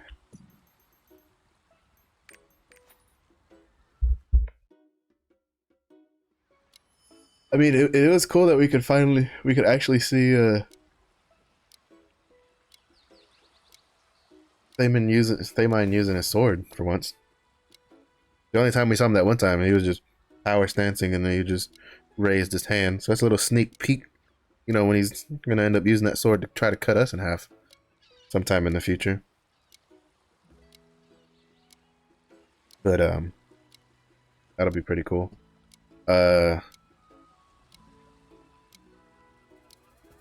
What else? I'm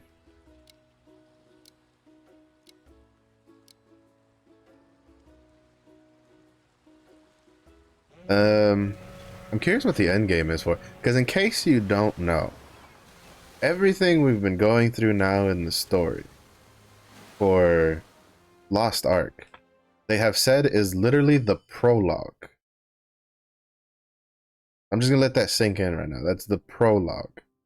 And I'm really curious, like, where they plan on taking the story after we deal with, like, the Legion generals in Kazaros. I'm also kind of just curious, like, how much content, like, lore do they have, like, even just somewhat planned out down the line they have. And it also, you know, it makes you wonder, like, is Specialist going to be the actual last, like, new archetype, or are we going to get one, like, more after that? Like, I wouldn't be surprised if, like, deeper into the game, we get like, you know, once specialist is done, maybe they'll try to focus on the gender unlocks for a while and try to get those banged out. And then maybe they'll do like a new class some point far down the line. Xena, what up? Go back, Kadan. Kadan. Is this information accurate? He's still working as a Guardian Slayer. Guardian Slayer. I see. So Kadan was alive. What kind of person was Kadan? No one could tell what he was thinking. The memories are flooding back to me. Anything else? Annoying. It was a long time ago. I'm looking for information about the Sidereal. The scholars of Dawn Keep should have information about the Sidereal. Tell them I told you this. They will guide you. Xena starts reading through the pile of documents. Xena, baby, I thought we had a special connection after the whole like Phantom Palace thing. But I guess she is trying to run a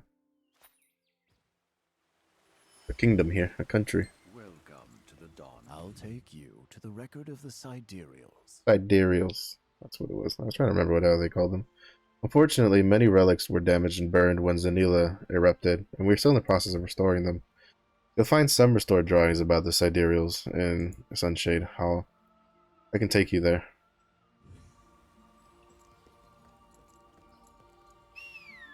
I kind of want to take that noise and just like put it as like a notification setting. Let's see. It's a masterpiece that shows 7 shining stars, along with the fight between the Sidereals and the... Alright, who do we have here? Okay.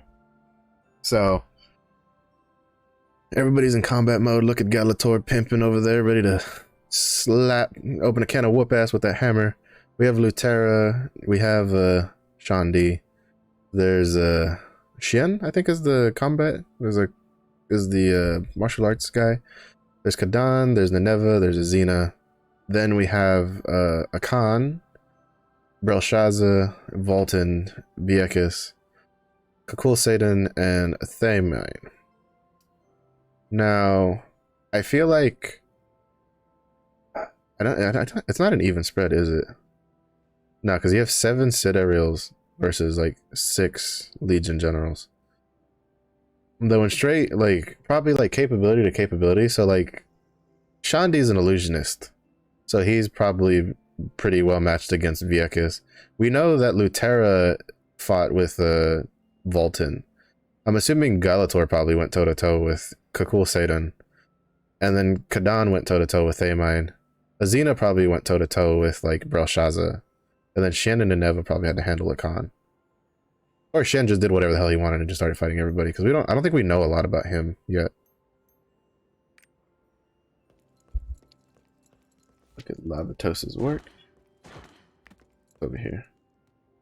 It looks like Kadan just from the outpoint. Yeah, here's Kadan and then Lutera. And you can tell that Lutera's sword is like holy-esque, while Kadan's sword is like very demonic. So it makes me think he has attachments to Phaeton. He might have been delaying. Lutera and Kadan sparred quite frequently. I think the two of them were very close. You can see it in this drawing, can't you? Personally, I like the drawings from Inanna. This one is a drawing of Xena and Kadan, but Kadan's eyes were burned through, so we can't exhibit it. It looks like someone damaged it on purpose. Such a shame. Xena wanted to destroy this piece, but Inanna and I hit it. We were trying our best to restore it. If you are free, take a look at the other pieces. Oh my goodness. It's here. Don't tell me that Xena and Kadan had like something going on. I have something to tell you. That'd be hilarious. Queen Inanna asked me to deliver a note to you. What do we got? I knew she would come in clutch. I heard you were looking for information about Kadan and the Sidereals. I have something to tell you while Xena is sleeping. Could you come see me? I'll be waiting at Glass Lotus Lake. Good old Inanna. Inanna.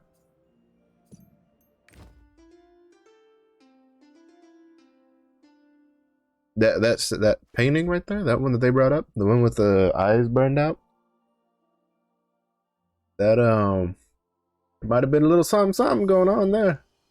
Hello there. I've been waiting for you.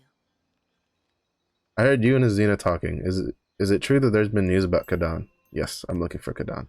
I was worried since I hadn't heard anything about him for so long. He is reckless with his safety, so I was worried something might have happened to him. So you still don't know of his whereabouts. I see. Sigh, Kadan. When Kadan was first mentioned, I thought that perhaps the rift between us could be bridged once more. Broken ties? Kadan was warm-hearted, just like Azina, in fact. Kadan and Azina, I think they were like mirror images. Oh my goodness. You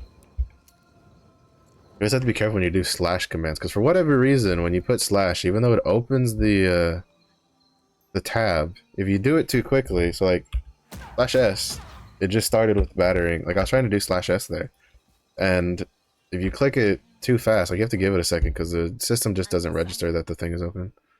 I am excited. I'm not sure how Kadan felt, but Azina was certainly interested in him. She was always watching Kadan, and whenever I asked about him, she would blush and then change the subject. Perhaps she was simply shy. Kadan and Azina. At first I thought it was just a rumor. The two of them having a secret rendezvous at night, I could scarcely believe it. But it couldn't be dismissed as mere rumors. They had been spotted too many times. I heard even Galator caught them.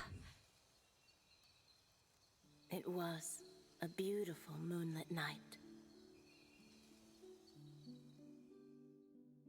I told you there was some stuff going on. I don't believe in fate. But maybe.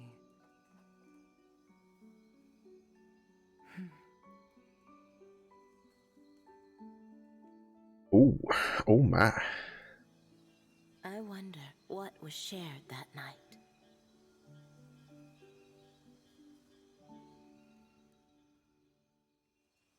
Interesting, interesting. How exciting. If Azina is happy, I shall truly be happy for her. Oh, look at the time. Azina will be waking soon. Continue your search for Kadan, but please, be careful. Inanna's nonsense made me laugh. She was just so excited. As for me, I can't believe it. Kadan really? Shut your mouth! I told you it's all nonsense. Let me tell you where Inanna had it wrong.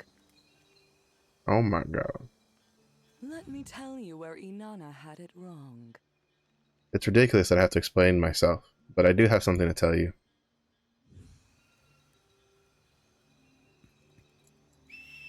And she just slapped us upside the head there. She was like, "Pop, listen to me. I'm gonna tell you what really happened." It's true that I met him. He asked about the demons that opens chaos gates. The demons that opens chaos gates. So you know that demon as well. My theory? Kadan thinks that if he can defeat the demon who opens the chaos gates, he'll be able to stop the war. Kadan never was the most rational sword fighters. Oh my god, the double clicking on the mouse. So, I need to start just what's your using G. plan? Are you going to go after that demon opening up the chaos gates? I don't believe in fate. But maybe you just might succeed.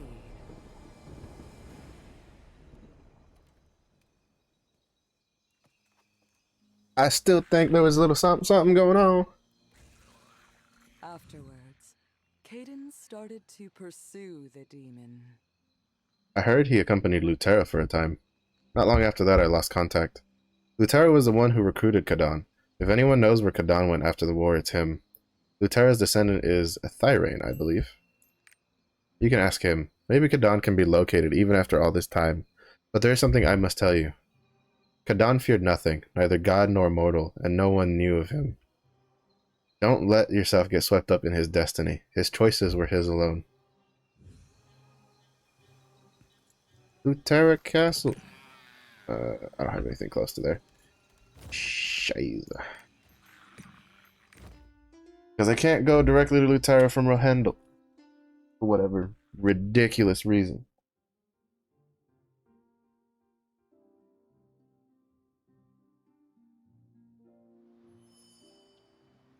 Alright, though I will say, actually, I feel like that's a pretty good stopping point.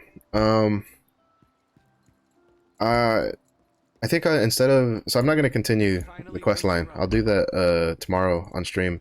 I'm going to go to... I think I'll go to Punica instead, and we'll wrap it up with doing the Chaos Gate there. So that way I at least have something to wrap up the stream with. We'll see what they do about the timers with the islands and stuff. I imagine they might just keep the island time rotation as it is, and then just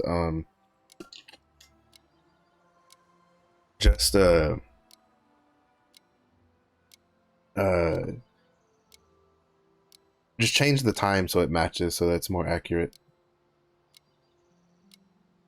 I feel like that's probably the simplest solution. I feel like if they try to quote unquote fix the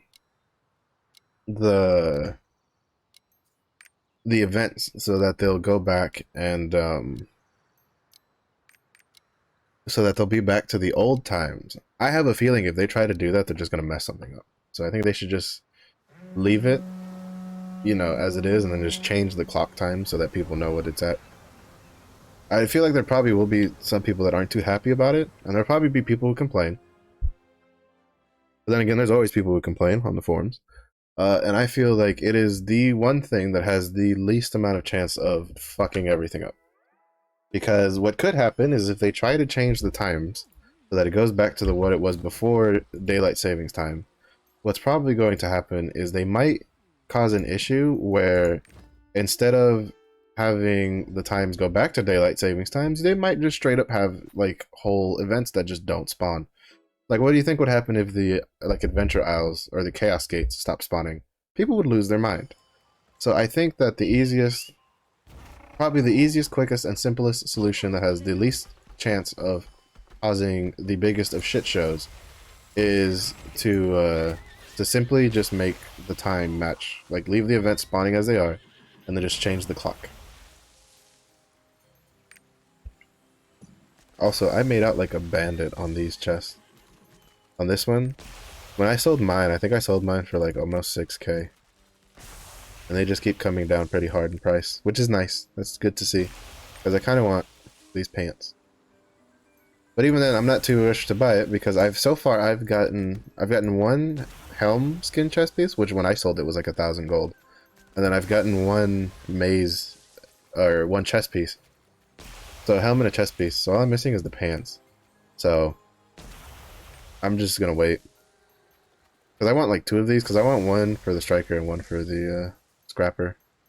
The omen chests are steadily... Oh, actually, did it go up in price a little bit? I think it was at 3k earlier, flat. Yeah, I think it went up in price a little bit. It'll probably go back down pretty quickly. Let's see. This is, I'm still eyeballing this. I feel like if this comes down to like 4 or 5k, or maybe even less, I'll probably buy another box. I have a box now, which may end up never getting used, to be honest, because I'm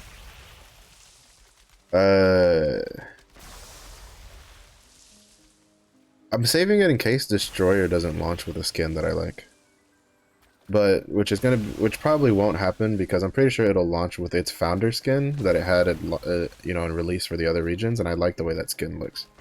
So I'll probably end up eventually using this armor set either on a feature, like maybe on the Arcana or something. Because the Lance Master also has armor that I like. I might use it on Lance Master actually.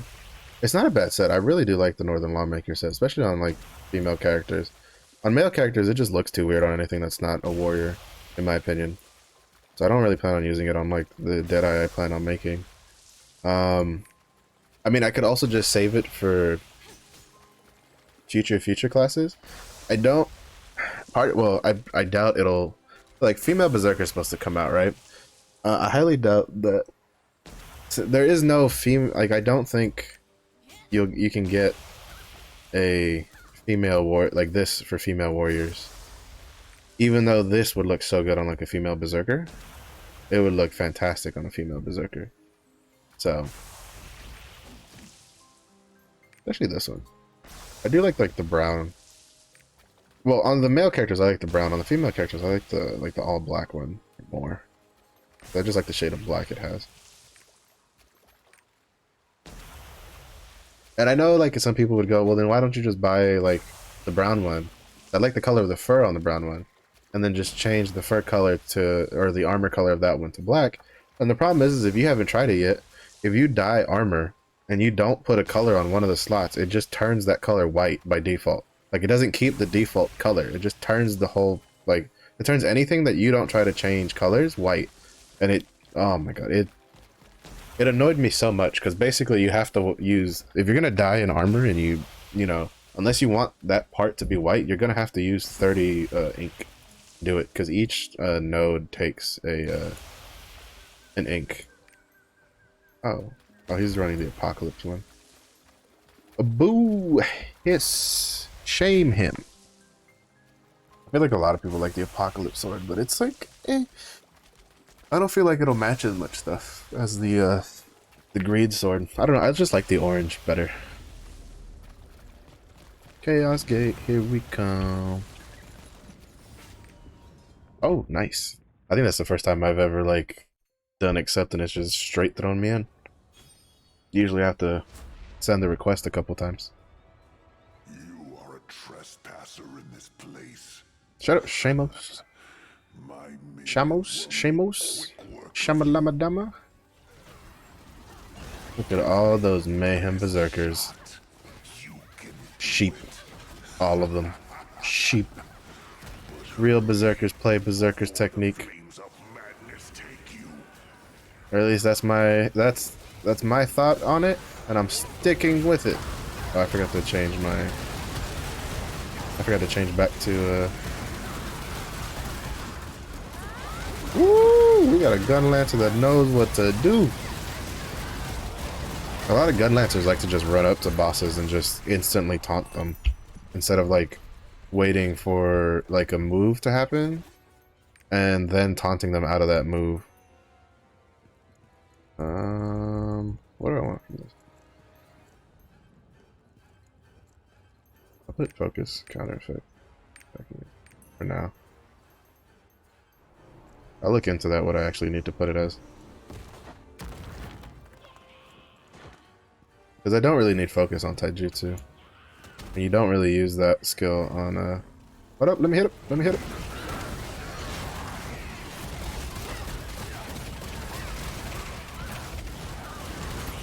You don't really need to use that on, well, you don't really use that on, shock. So, I think stamina control is probably better. What does Final Verdict do? Oh, wow. 350 degree AoE radius. That's kind of insane. Too bad it competes with like the distance. Cause like if you could get a node for like if the distance was a different node and then you can put the like the 350 on it, that'd probably be pretty. Well, actually, that's probably why it's like that. I'm pretty sure they're like, if we let you jump forward 4 meters and give it almost a 360 degree like radius of a hitbox, that's gonna be a little bit too overpowered for PvP. A little bit too overpowered for PvP.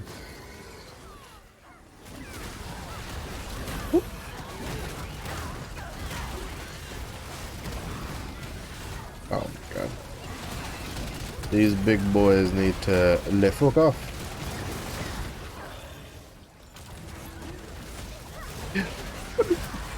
Oh, now we leave.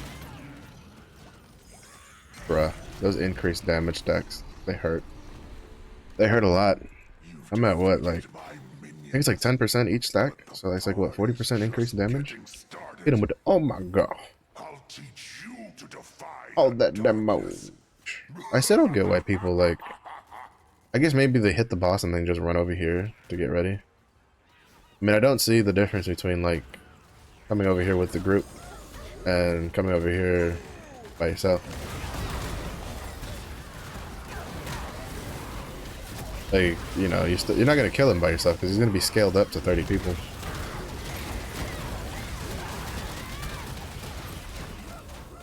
Woo. Oh my god.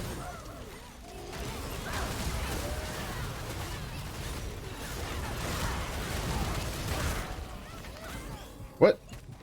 Alright, I'm pretty sure I wasn't inside of that.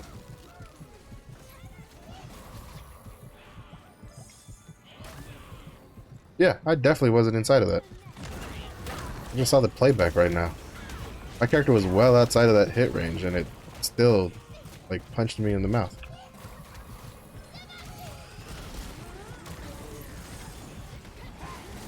I'm just gonna, like, jump in, leave, go back in. Right. Get in here. Oh. Oh, nice. There we go. What did we get?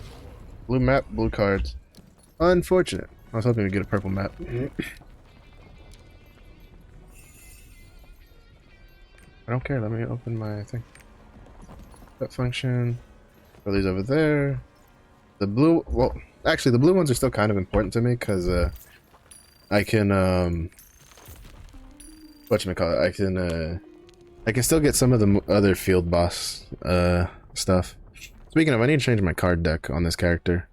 I was running the Madnik one, which gives you reduced damage at like when the boss is like under 50% health, or the mob is under 50% health. I don't think that's very good. I think I'm just gonna swap to. I'll probably just swap to the whatchamacallit. I'll probably just swap to the one I run on some other characters, which is the max HP with reduced boss damage stuff, and then I think that's just like healthier. Actually, I'll just do it now because I have two. Like, oh wow, she's not even running any card set. That's fantastic. I don't know when I accidentally changed that. So get rid of this, and then what I run on my Berserker, which has felt pretty good so far, is so you run the 2-piece of the Necromancer, the Master of Necromancy. It gives you -5% from boss monsters. To be honest, if I had all 4, I would just run the 4 but I don't have Sigmund. I'm waiting for him. So I run 2-piece of that with the 4-piece of the field boss set, if I can find it. So I can stop being blind for like 2 seconds. Oh, field boss. Oh, here we are. And then I run the ones that I usually have. Like I have cards saved up for, like Regalis, Aporus, Adrian, and then Soul Grand. And then that way I have 8% max HP plus with -5% damage from bosses. And that's going to pretty much resolve any real... That'll help me with survivability. There is one that I kind of wanted to play around with, but I haven't gotten any other cards for it, which is the Farewell Weapons. It's another max HP set. And unlike the Master of Necromancy, so like this one, you can get +12 max HP, and then at 30 awakening, successful attacks create a chance of crit rate +24% for 10 seconds. I don't know what the internal cooldown for that is, but I feel like that could be strong, but at the same point, I haven't seen anybody run it. So it probably has a really bad internal core.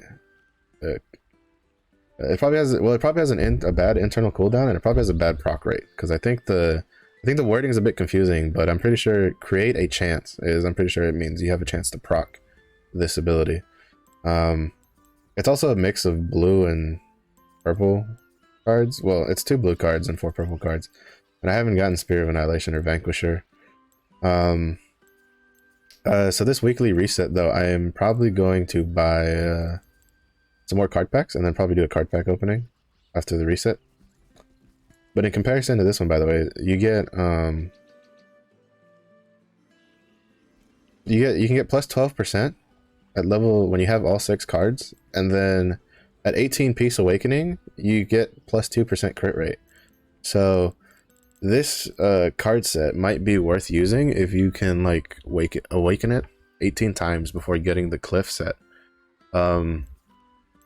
fully done. I don't know how that'll work because so in the event shop we have one legendary card pack in there. So I imagine a lot of people will probably be getting duplicate. Like if they luck out, they'll get duplicates. So like I already have King Thyrane awakened to level 1. If I get an Armin awakened to level 2, then or a Carmine and a delay in Armin, I'm pretty much almost done with this. Solus is the biggest thing holding me back because I don't feel like doing Solus runs because I'd lose my mind. But if you pay attention down at the bottom, it tells you what card packs he comes from. He comes from the Fearless Knight card pack or the Strong Courage card pack. In the future, we get these card packs. I think it's from the Guardian raids that we get to choose what card pack we want to draw the card from. So that'll be that'll help alleviate that problem whenever we get those, which is probably sooner rather than later. 400 gold. So that's about the price those are going for. But anyway, that's where we'll call it for the day. We'll finish the Kadan questline tomorrow.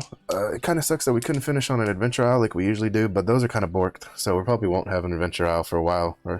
So we'll wait and see what they do with it. I do appreciate you guys for watching. If you end up watching on the VODs or the VODs either on Twitch or on YouTube, if you watch on YouTube, I do stream on Twitch. I stream Monday through Friday from 2 p.m. Central to 6 p.m. Central.